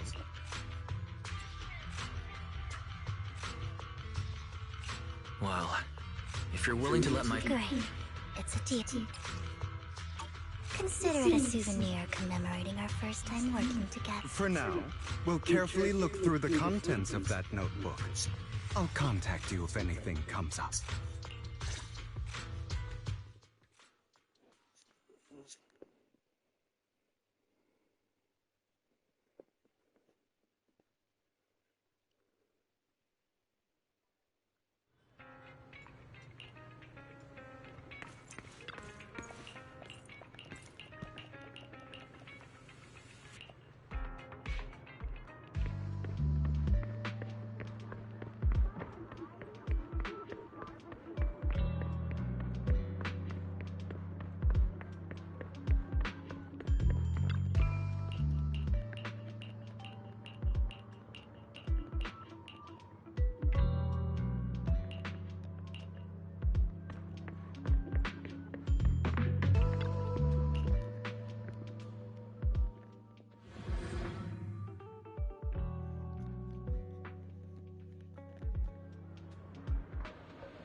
How about it? Will you work with me? Correct. Let me be honest with you. I have the sacrifice core that you're after. I am Mockingbird. So it's you. I never thought you'd be so bold as to come see me alone. Relax, my friend. As you know, if I can sneak into such a heavily guarded auction, then naturally, I can just as easily slip away right now. I'm here with the sincere intention to seek cooperation. I can give you that sacrifice core. And what do you want in return? Wealth, glory, power. The things everyone else in the world wants, I want them too. And I'm confident that as the current heir to the Ravenlock family, those are all things you can give me.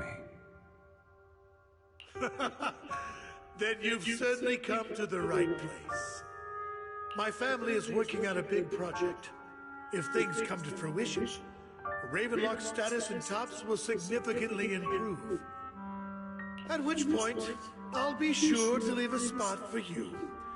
Naturally, as an outsider, you're precluded from handling any of our core business. But profits from the scraps alone will be enough to set you up for life. Mr. Hartman, I think you've misunderstood me. I have no intention of joining the Ravenlock family. In fact, I have an art gallery under my name that does pretty well for itself. I was hoping you could recommend me for Tops. You want to join Tops? That's easier said than done. Even for a family like ours, it would still require significant effort and... Just answer me yes or no. I don't think either of us can afford to waste time. I understand. Yes, you have my word. But in exchange, you'll have to give me the sacrifice core first. I'm sorry, but I'm afraid I can't. I've already hidden it somewhere safe, a place nobody else but me knows. You don't want to put all your chips on the table when dealing with Tops. I know that far too well. Then that means I also need to keep an eye out when working with the infamous Mockingbird, right? Mr. Hartman, I should remind you that I stand before you undisguised. Coming from a phantom thief who's never publicly revealed his identity, shouldn't that be sufficient assurance? If I betray you, then you merely need to lift a finger to wipe me from the face of this world. You do make a valid point there. In that case, you have a deal. I appreciate your trust. Why don't we celebrate our new partnership with a toast?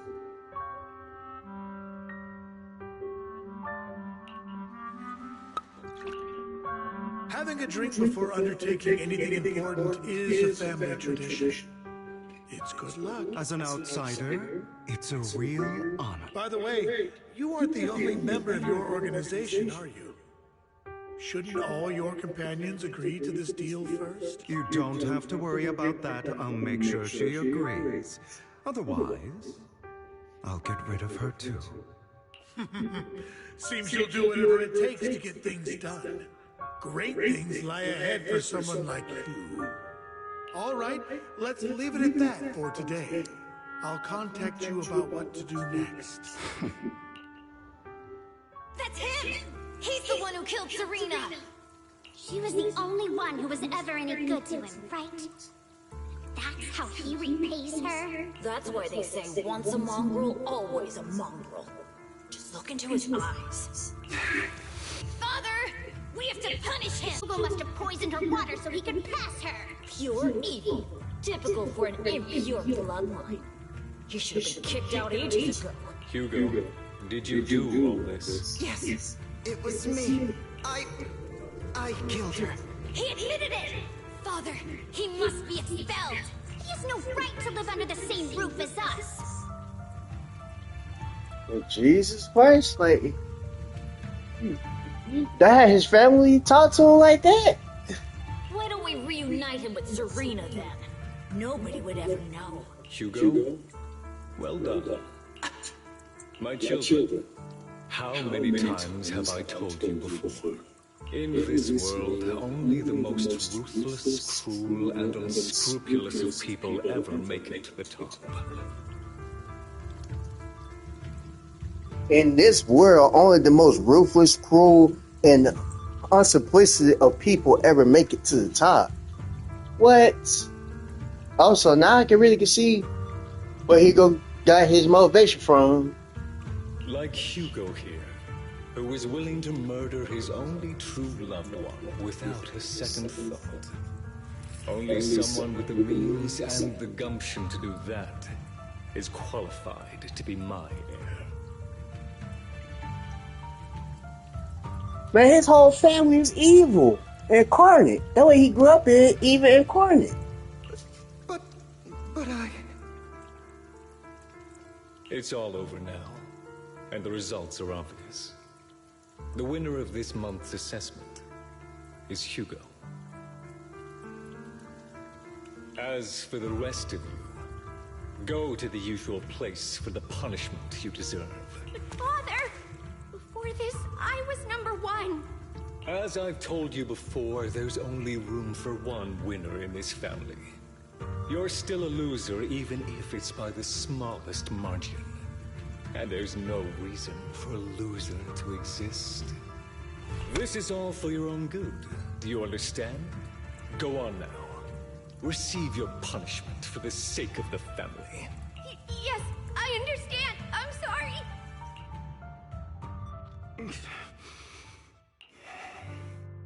That really brought up some unpleasant memories. It won't be long. Soon, it'll all be over.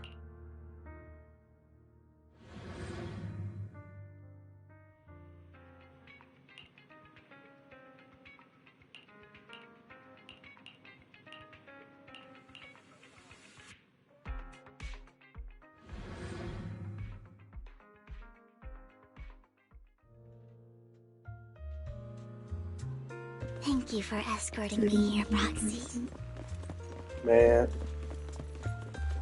Today, you're a child that only brings misfortune.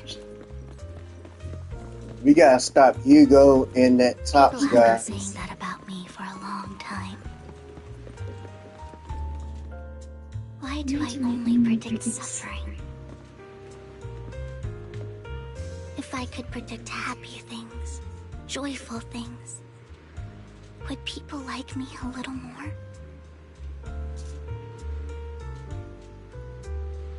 Maybe fate truly is set in stone. Often, I want to help these people avoid their miserable fates.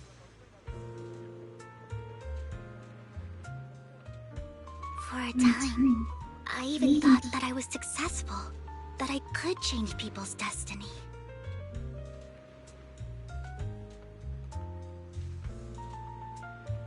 But it was all an illusion.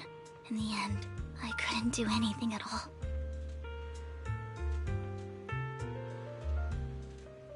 So, I was really happy when you said that my abilities weren't a curse, but a gift.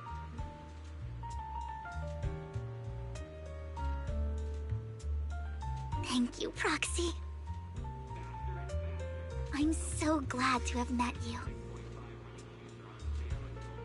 And you're also a fan of Lord Phaethon. It's like we were fated to meet.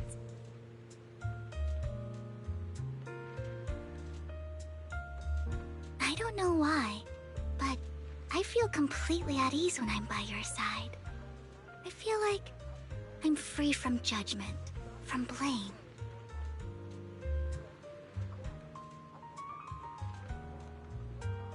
Like, I don't need to worry about anything, and can just be my own true self.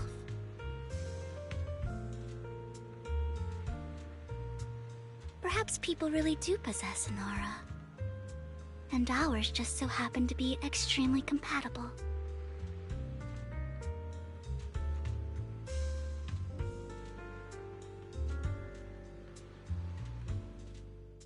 By the way, you asked me before about Hugo. I don't really know much about him, but judging from his eye colors, you can guess he's probably the bastard son of a renowned family.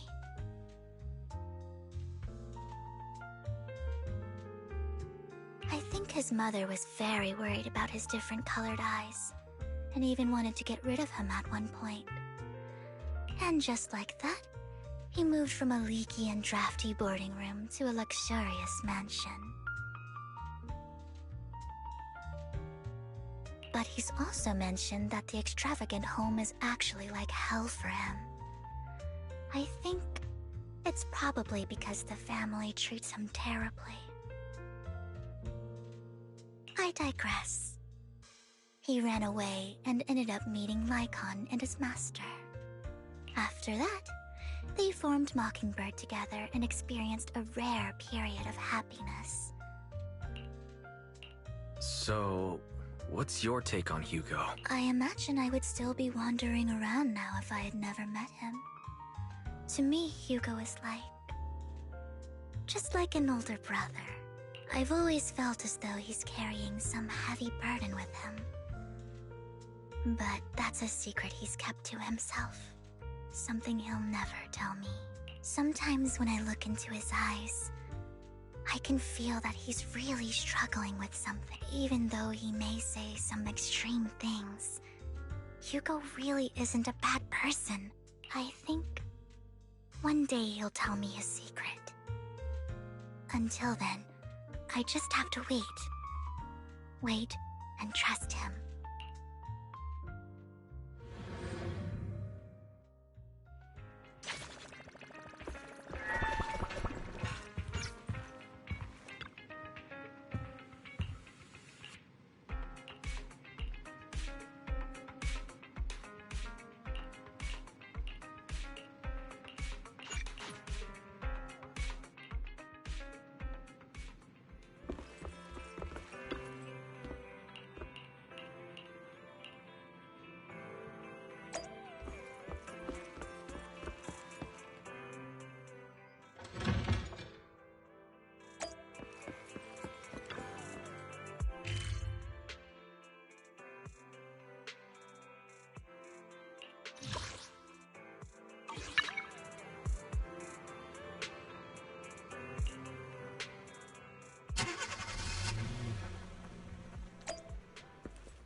It appears we're the first to arrive.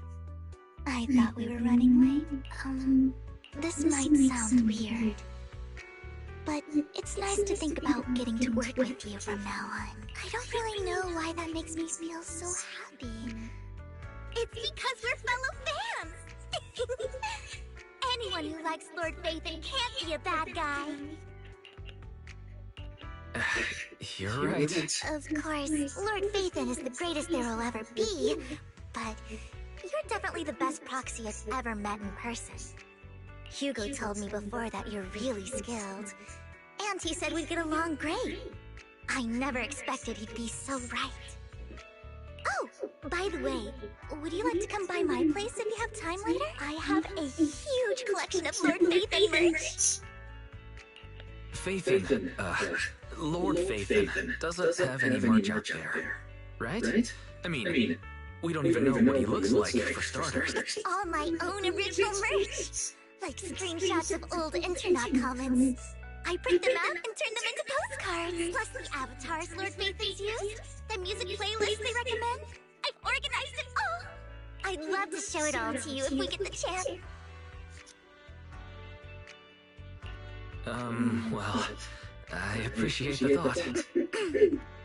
Speaking of which, what's taking those two so long? Hugo said he had some preparations to do before entering the Hollow.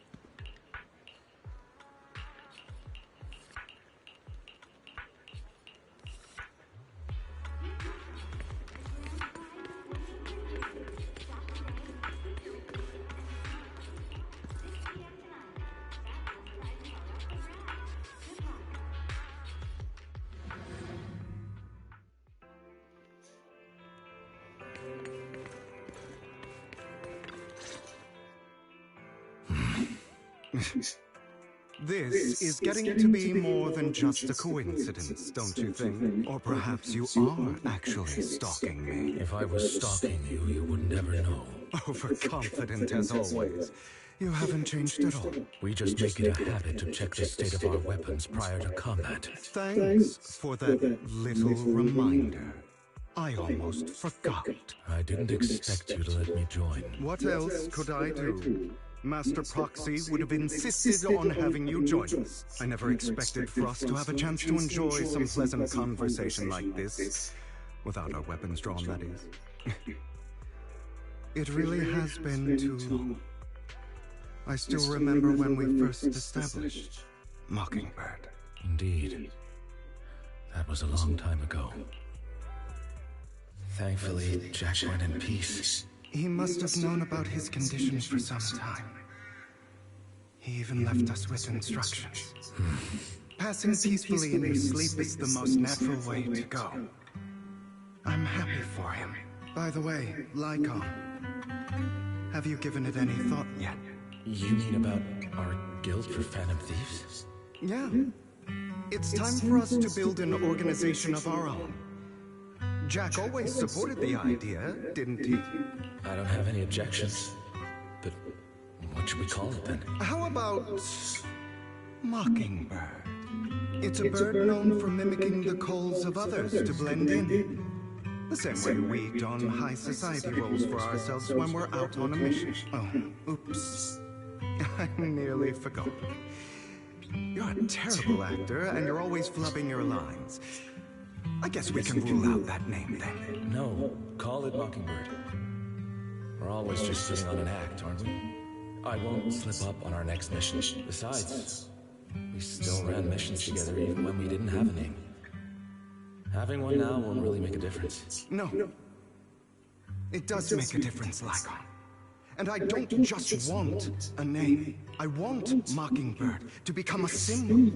Like the sword of Damocles hanging over everyone's heads. Striking fear into the hearts of the rich and cruel whenever they hear the name.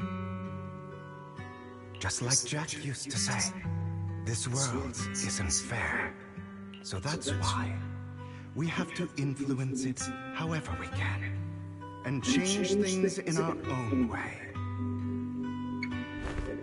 But on the basis of not causing harm to other people's lives. That's also what Jack used to say. You remember, don't you? Of course I remember. All right. I promise. That sounded pretty forced. Don't forget, things don't end well for people who break their oaths. I'm good for my word. You must trust your fellow companions. That's also something Jack would say. Well then, today's the day that Mockingbird will officially start flying. Our first order of business, deciding on our symbol.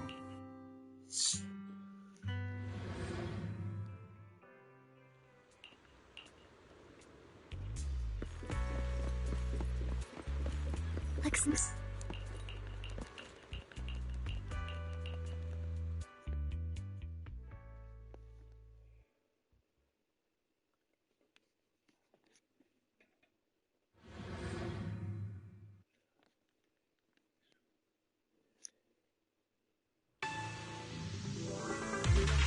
There you go.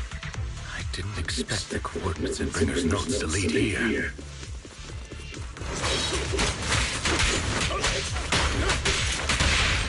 Oh, are you familiar with this place? More familiar than you, it seems. Proxy, if they're being too noisy, can I take action?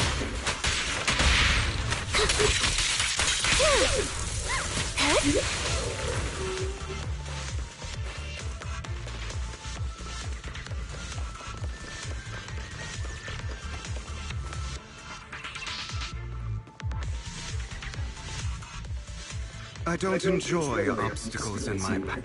The generator room should be nearby. Over here. Master Proxy, I hate to be the bearer of bad news, but there's something wrong with the circuit. It seems to be blocked. Don't tell me. Victoria Housekeeping's high and mighty attendants can't even fix a simple circuit. I can fix it, but I'll need a circuit diagram before I can do anything. I've seen diagrams for this type of circuit before. It's a pity that we're unable to connect to the outside world from inside the hollow. Just leave that problem to... Wise, I just sent an image of a circuit. Thank you very much, Master Proxy.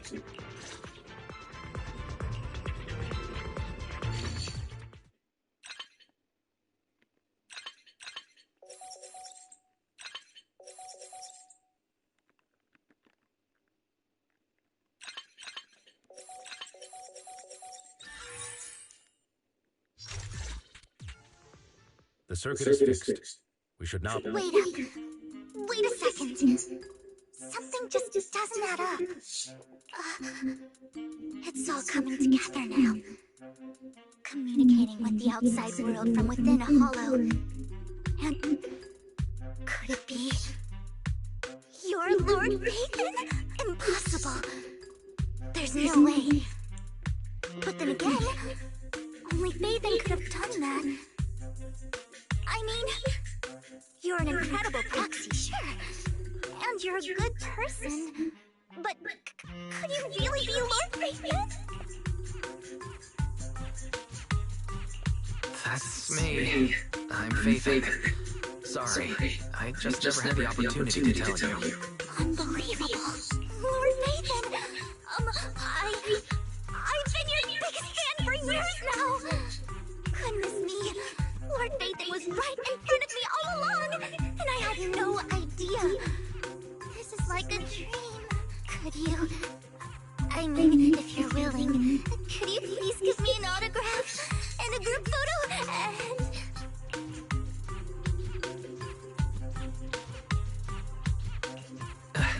Anything you want, but let's get out of the hollow first, alright? Oh, okay. Sorry, guess I got a little too excited. Anyone would be enraptured meeting someone they admire that. Yeah, if I ever met my favorite movie director, I'd be the same. We should keep moving. This isn't the best place for idle chit-chat. The door's finally open.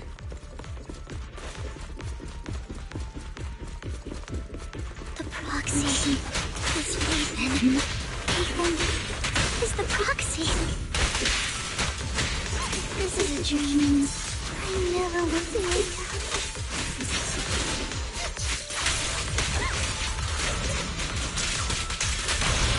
Thank you. Focus up. The fissure over there should lead to our destination.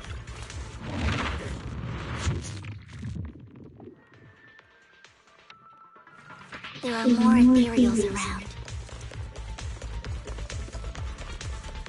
Please be careful, Lord. Lygon, your fighting style wasn't so reserved in the past. Light him up. I've matured. You call this mature? You're just being pretentious. Time's up. A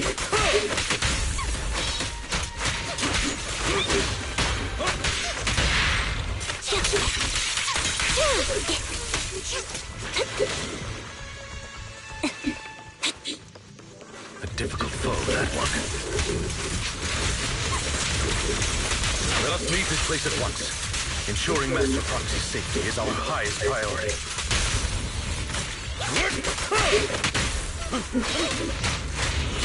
I'll fight you with Throwdown! I won't let anything happen to you, Lord Phaethon. Thank you.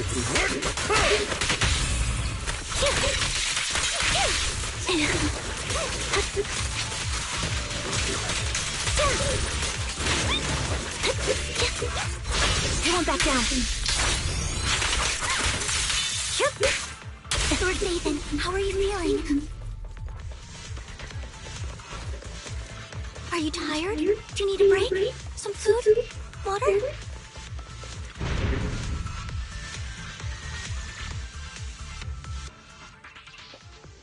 Master, a complex mechanism has been detected ahead. To pass through, you need to activate all 3 smaller mechanisms. Suggestion: split up and handle them simultaneously to save time. So, we have to head to 3 different places to crack this thing.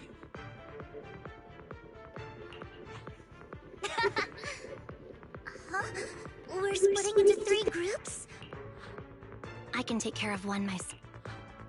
That leaves the last one to me, then. You should go with Hugo. What's that supposed to mean? We get along just fine, don't we, Miss Cunninghair? I don't know what's going on with you two, but you've been bickering the whole time. It's annoying. This is a good chance for you guys to build some rapport. Anby's got a point. Hugo, just go with Lycon. You just want to be alone with your Lord Phaethon, don't you, Vivian? Huh? That's not it!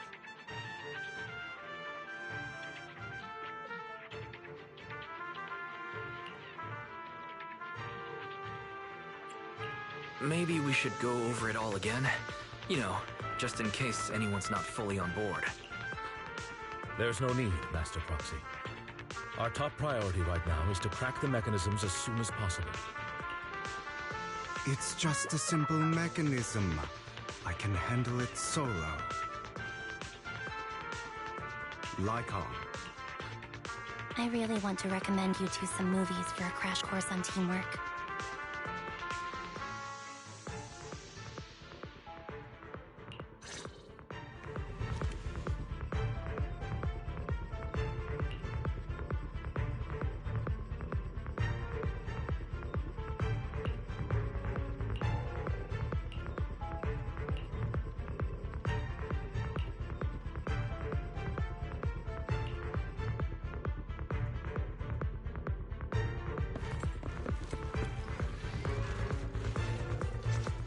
Lord Phaethon, there are too many ethereals here.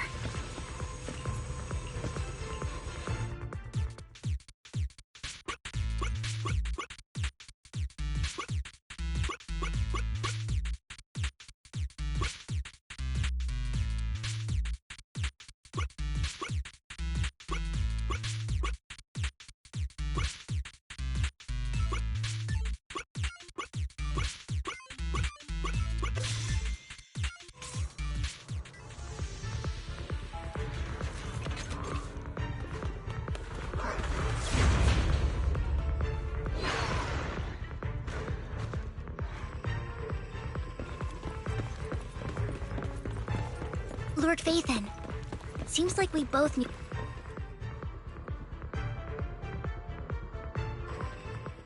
Sure enough, Lord Phaethon and I share a deeper connection. Sorry, I hope I'm not being too forward. Goodness me, somehow I'm fighting alongside Lord Phaethon. It's like all my... I'm going to wake up any second now, aren't I?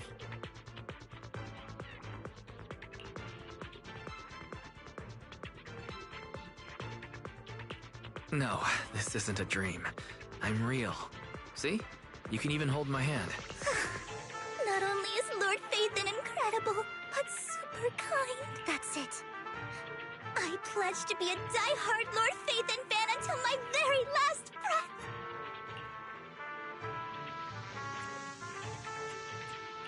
breath. I'm happy to hear that. Don't get me wrong, but why do you like Phaethon so much, Vivian? Lord Phaethon is my light, the one who saved me in my darkest, most desperate times. Like a deity who you probably don't remember, but you really did save me that day. Wow, it's so embarrassing to say all this in front of you. Sorry, I hope I'm not bothering you too much.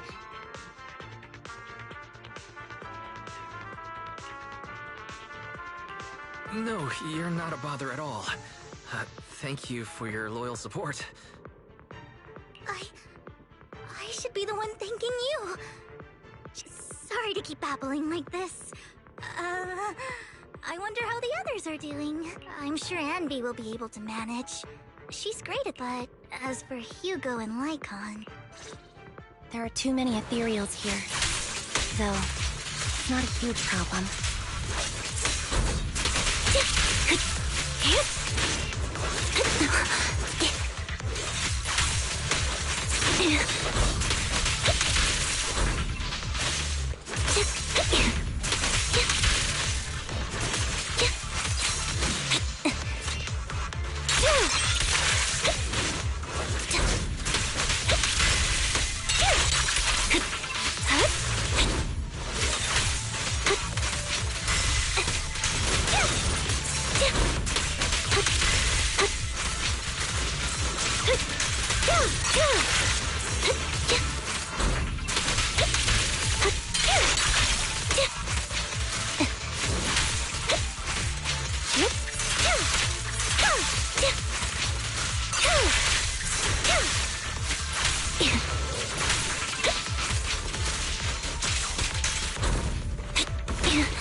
So, we have to cooperate to solve this problem.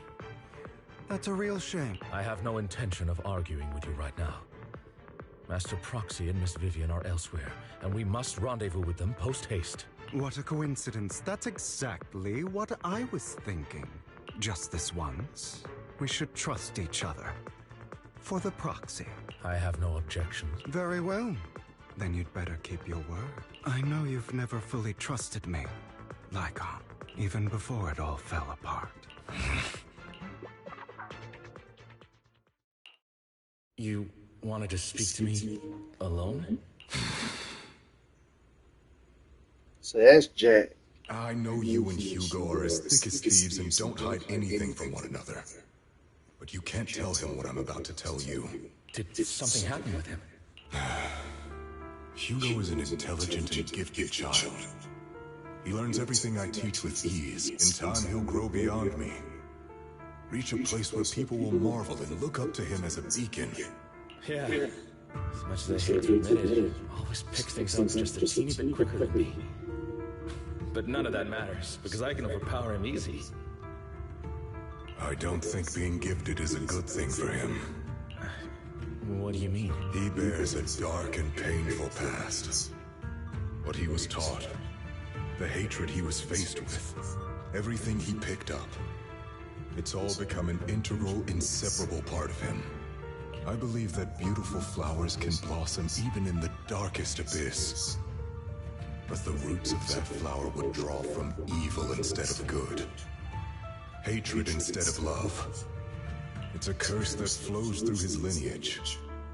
A curse that fate branded him with. I've seen far too many people like that throughout this long life of mine.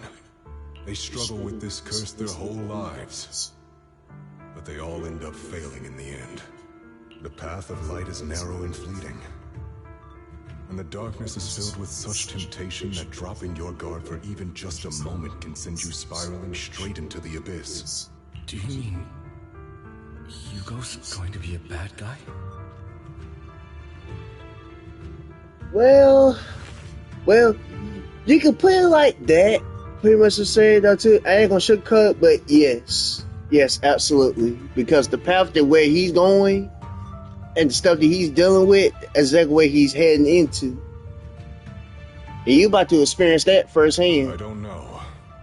I hope he'll always stay true to his heart. That he won't give in to hatred and ambition. That he won't become the dragon that must be slain. But he has inherited the seed of evil. You cannot let it take root. I'm afraid I won't be there to help you. There's not much life left in this old body of mine. So then, Lycon, promise me now. You must hold his chain tight, to restrain him, to stop him, and when necessary, to choke him. Oh, what? That's the present after a bout. You've become slow. Or maybe you've been on guard against me this whole time, and that's what's slowing you down. Looks like I was right. Lycon, I hope you're aware that the one who betrayed Mockingbird and went to work for the Mayflowers was you, not me. I would never betray my companion. I don't wish to repeat myself, but you should not break our oath. That's the path I've chosen, and I'm going to stick to it. But you know that path will lead you the wrong way. Who are you to lecture me about right and wrong? I believe any path that makes you feel pain must be the wrong one. Your disgusting sympathies make me sick, Lycon. There's only ever been one person who can kill me or save me, and that is me.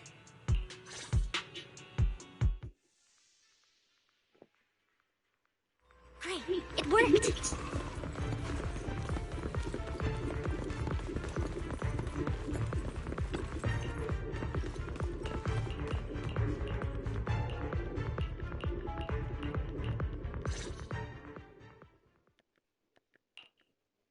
That was loud.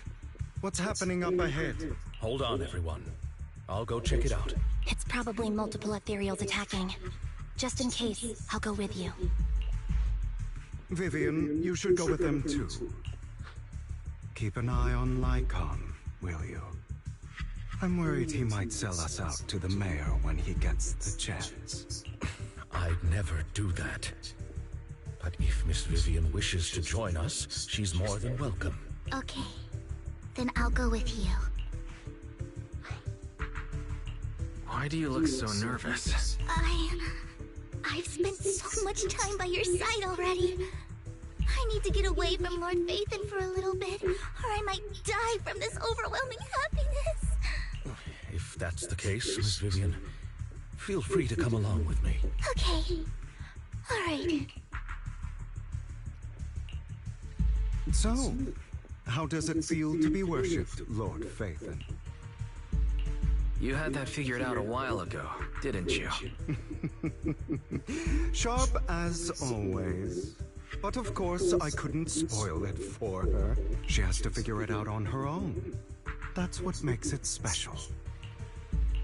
Not only that, you asked Lycon and Vivian to leave for some reason. Is there something you'd like to say to me? I can't keep anything from you, can I? I've always treated Vivian like my own little sister. Maybe it's just a coincidence, but she looks a lot like Serena. I think I mentioned it before. Serena was my half-sister. She passed away a long time ago. Vivian really likes you, whether you're Phaethon or just wise. Of course, I also have a lot of respect for someone like you. Strong, fair, and genuinely kind. So I hope... I beg you, please keep her safe. Hang on. What's that supposed to mean? Think of it as the last bit of conscience I have left. A kid as pure as her. She should stay alongside someone who walks in the light. Like you. Not even Vivian can agree with all my beliefs. One day we'll go our separate ways. Your beliefs? What do you mean exactly? You probably heard from Lycon. We swore an oath when we started Mockingbird. We swore to use our own hands to right the wrongs in this world. But never, under any circumstances, would we take another human life. I stayed true to my words. Until my father, man I hate it, stood right before me. I could have ended his life easily, but I hesitated. I remembered that damned oath and their repeated attempts to convince me. I didn't do it. Because of that, innocent people died. All because of him. Oh, so his father pretty much was a terrible one. Was an evil incarnate, and he actually resented his father so much so is that Hugo got blamed for the deaths that he had honestly didn't commit. He really did not really commit, but his father had something to do with it. If I'd killed him first, then none of those tragedies would have happened. People like him don't deserve to live. It's just that one thing, Hugo. It's just that right there. Is that mindset that I just not 100% agreed on. There are lots of bad people in the world, though too, right? And they cause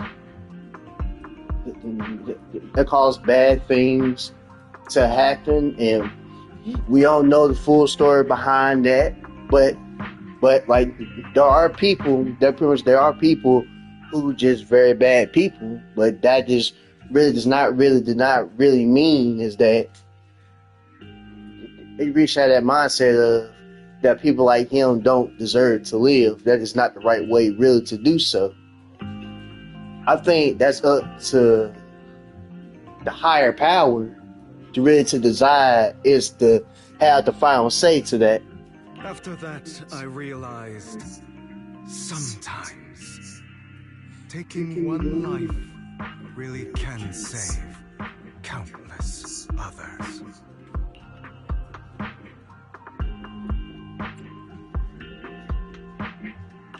I can't agree with that. Is that so? I see you have your own beliefs. Vivian has a good heart. I don't want her to get her hands dirty. But you know how it is. In this world, someone has to be the bad guy. So, I want to apologize to you.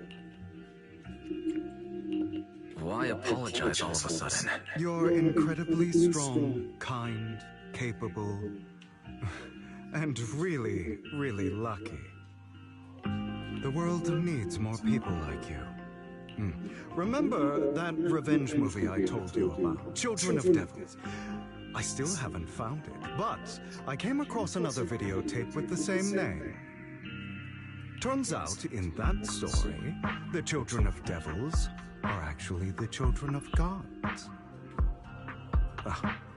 Sorry for rambling. Hope you don't mind. They should be back soon. Please.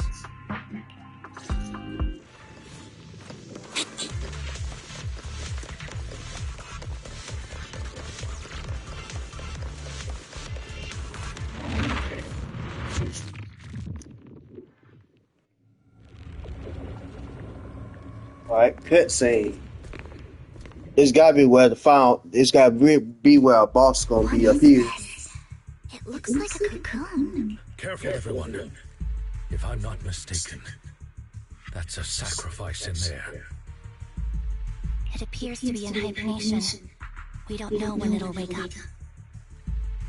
If it does wake up, we'll be in serious trouble. Wait, those spots Bringer marked in his notebook. Are you saying each one might have a sacrifice like this? That means there must be at least a dozen of them. And that's only counting the ones we know so far. These sacrifices may still be hibernating, but the fact that there are so many of them out there is terrifying. The Exaltists must have a way to revive them.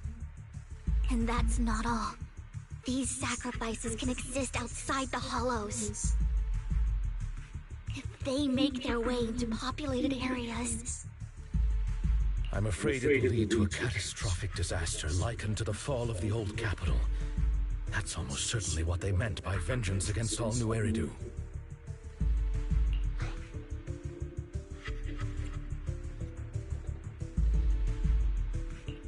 Let's find a way to get rid of these sacrifices. We can't let the Exaltists have them.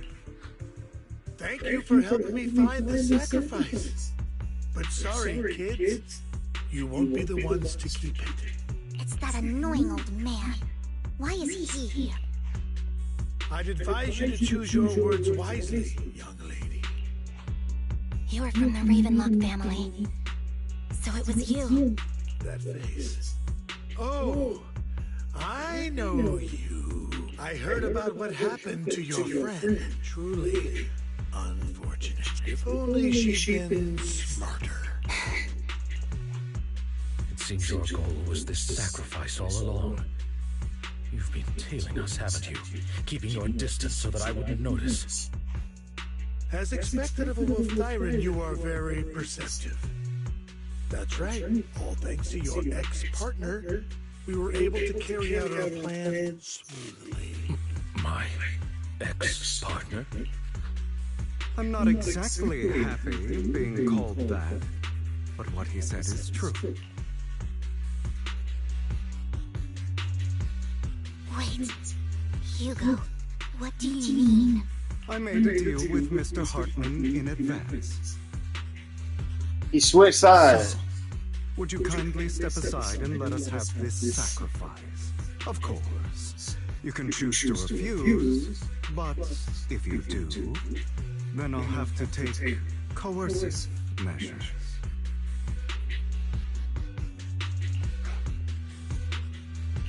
What did you offer him? Everything we know about the sacrifices plus the core itself. But why? It's simple. I want to climb higher. Mr. Hartman offered me a chance to join Tops. Who could say no to that?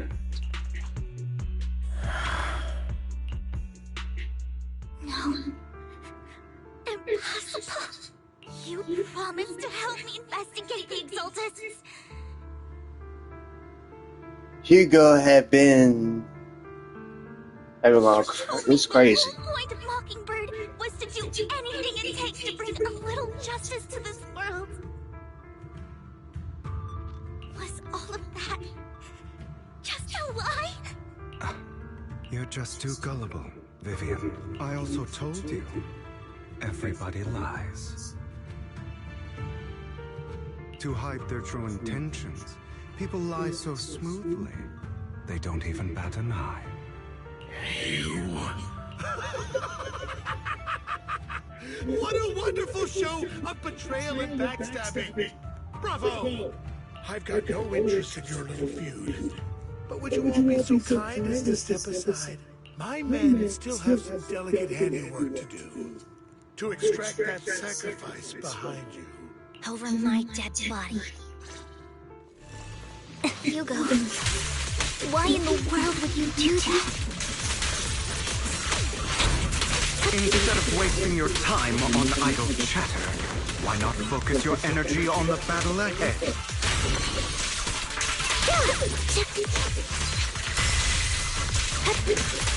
Your plans will never succeed. It's useless. Don't you get it? You're not just going against the people in front of you. You're not going against me.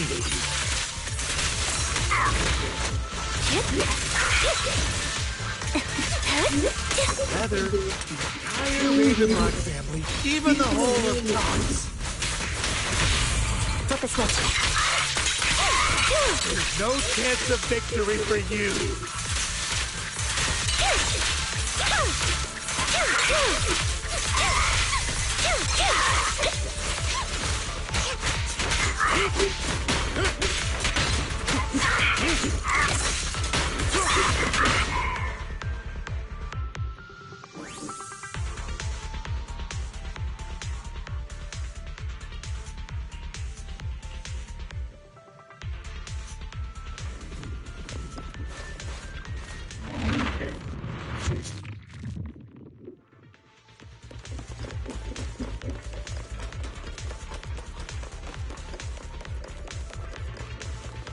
Hugo, don't make a choice you'll regret.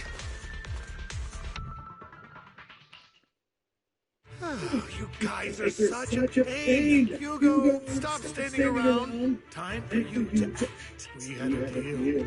Give me the sacrifice core now. Did we? I don't remember.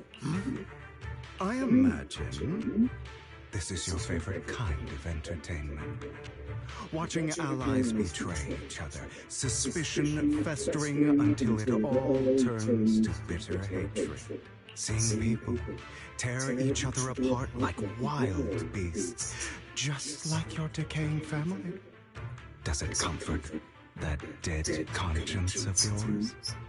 You.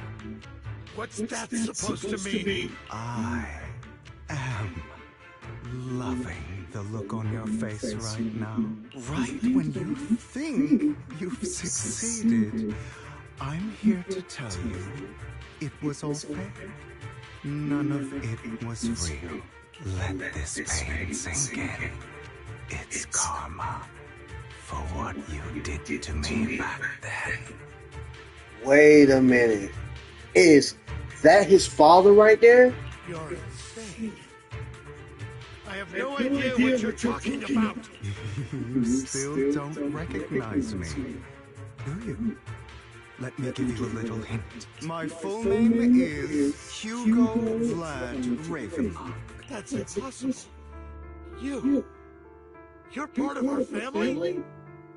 That's his father. I may be an illegitimate child, but I have the same blood flowing in my veins. I know you.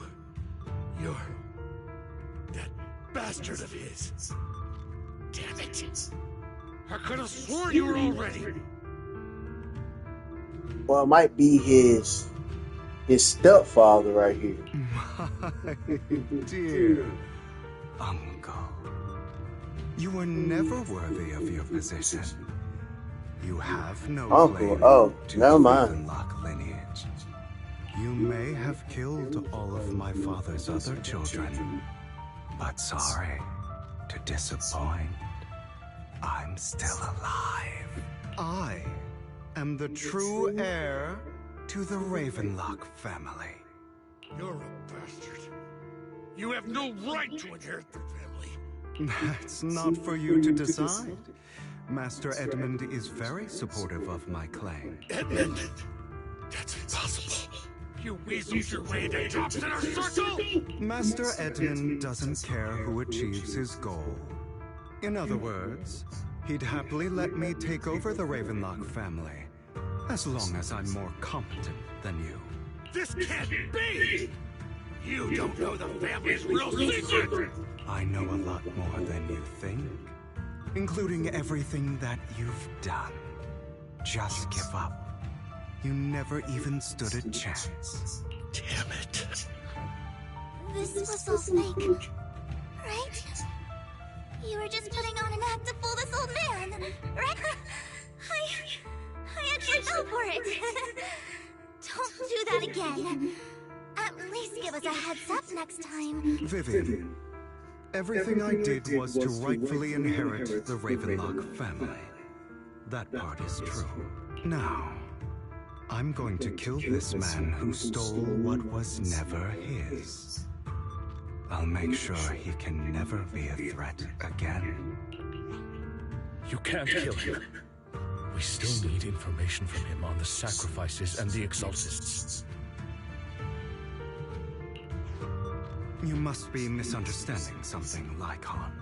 Just like you chose the mayor, I chose Tops. At least for now, Tops has the same interests as me. I'm not going to harm my own self-interests. Be it intel on the sacrifices or the core itself. I just want to take back what's mine. If fate is not willing to give me justice, then I'll just have to seize it with my own hands. Stealing, robbing, lying, or betraying. I'll do whatever it takes. Even if it means selling your soul to the devil? You know about the power struggle between Tops and City Hall.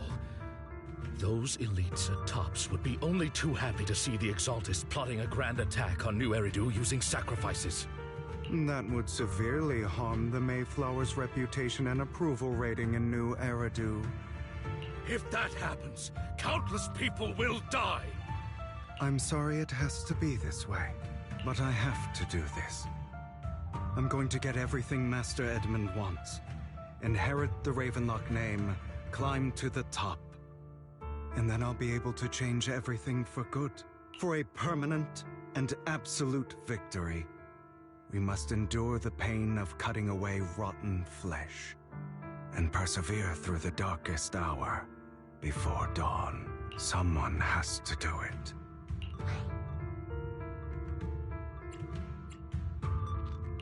I don't agree.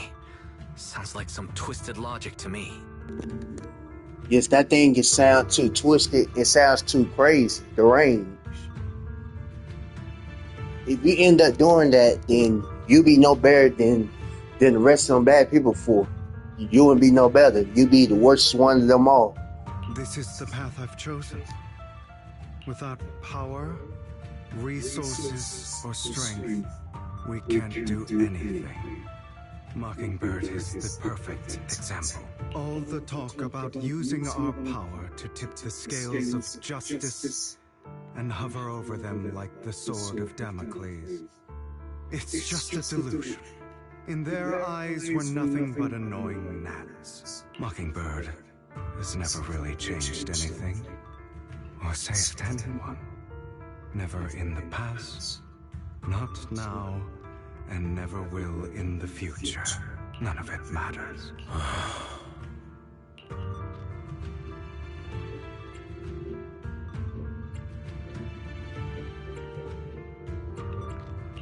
I understand your feelings, but don't be consumed by it. Sorry, Proxy. I know what you're trying to say. But this isn't some children's story of a dragon slayer becoming an evil dragon.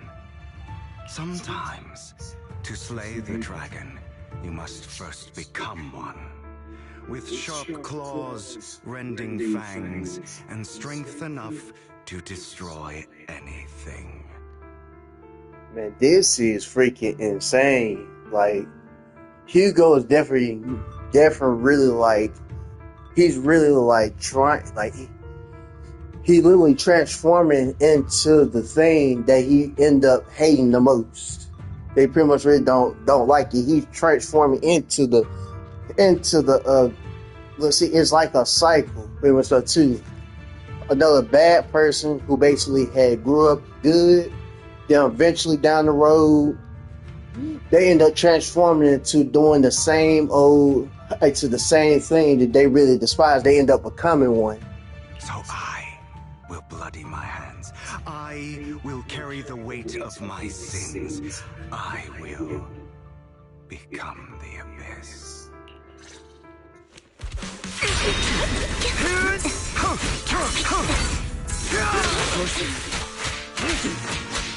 It's about time you kneel.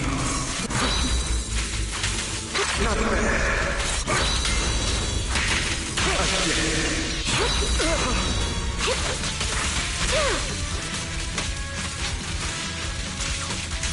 We gotta start this dude. Trying to run, are we?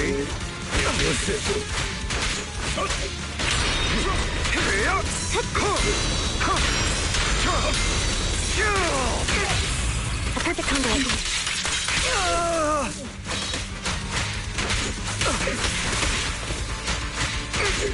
Ready to continue.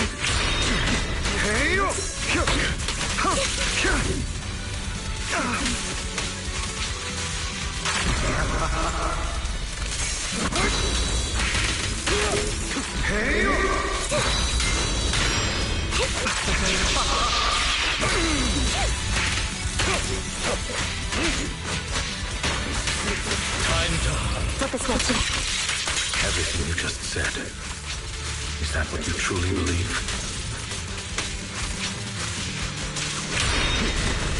Of course.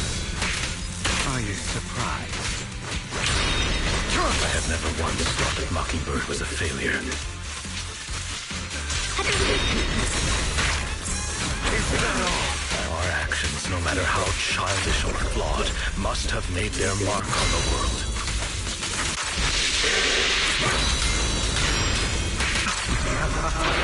It might have been trivial or foolish, but as long as they had an impact, the things we did are far from meaningless. I don't want it to end like this. There must be another way. Truth be told, Proxy, I envy you. The world needs people like you.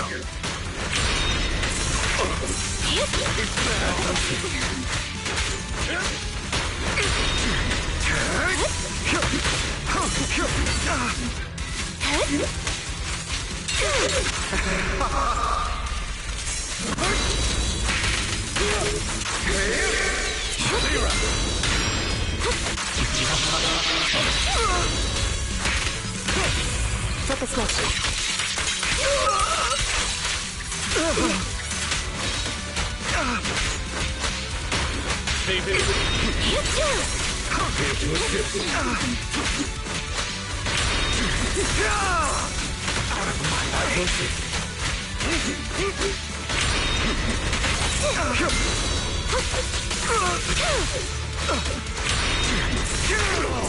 Is that all? Leave your side.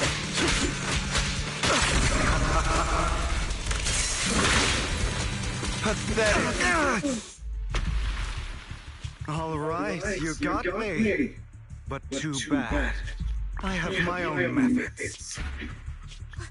What are you doing? Well then, make your choice. The sacrifice core, or your precious faith in. I know you took it. Don't forget, I'm the one who taught you that. Okay, the core is yours. Just leave Lord Nathan alone. What a shame.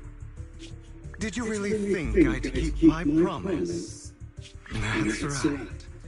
This is the real me. What's the matter? Thinking of killing me? Didn't you say all life is precious? Drop your foolish facade. I knew it. He has inherited the seed of evil. Do not let it take root. When the time comes, you must be the one.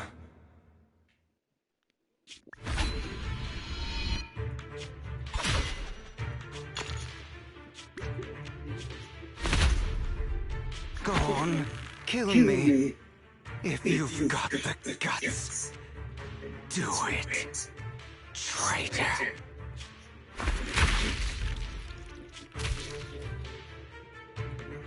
Whoa.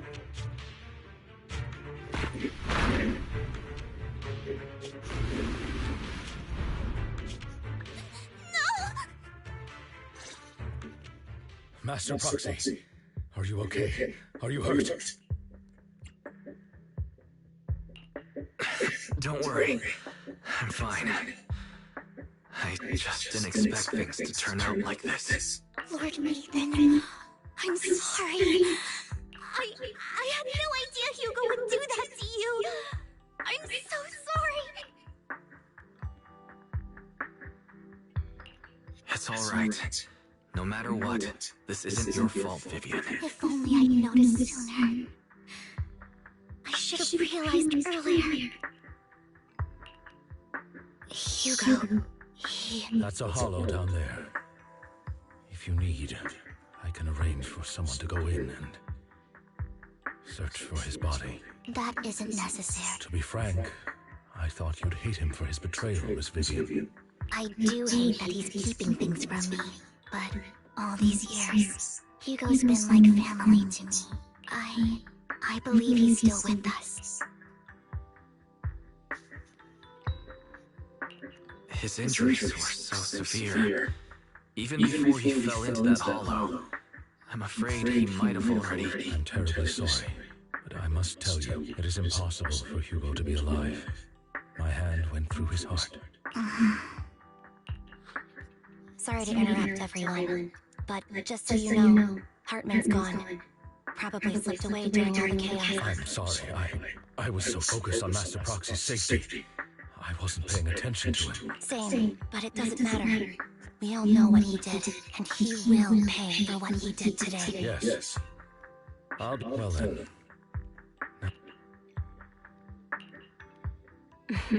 Another obstacle out of the way. She's going to be pleased about this. May the Creator guide us. Fear, suffering, despair, and destruction. That's the future I see. Lord Nathan.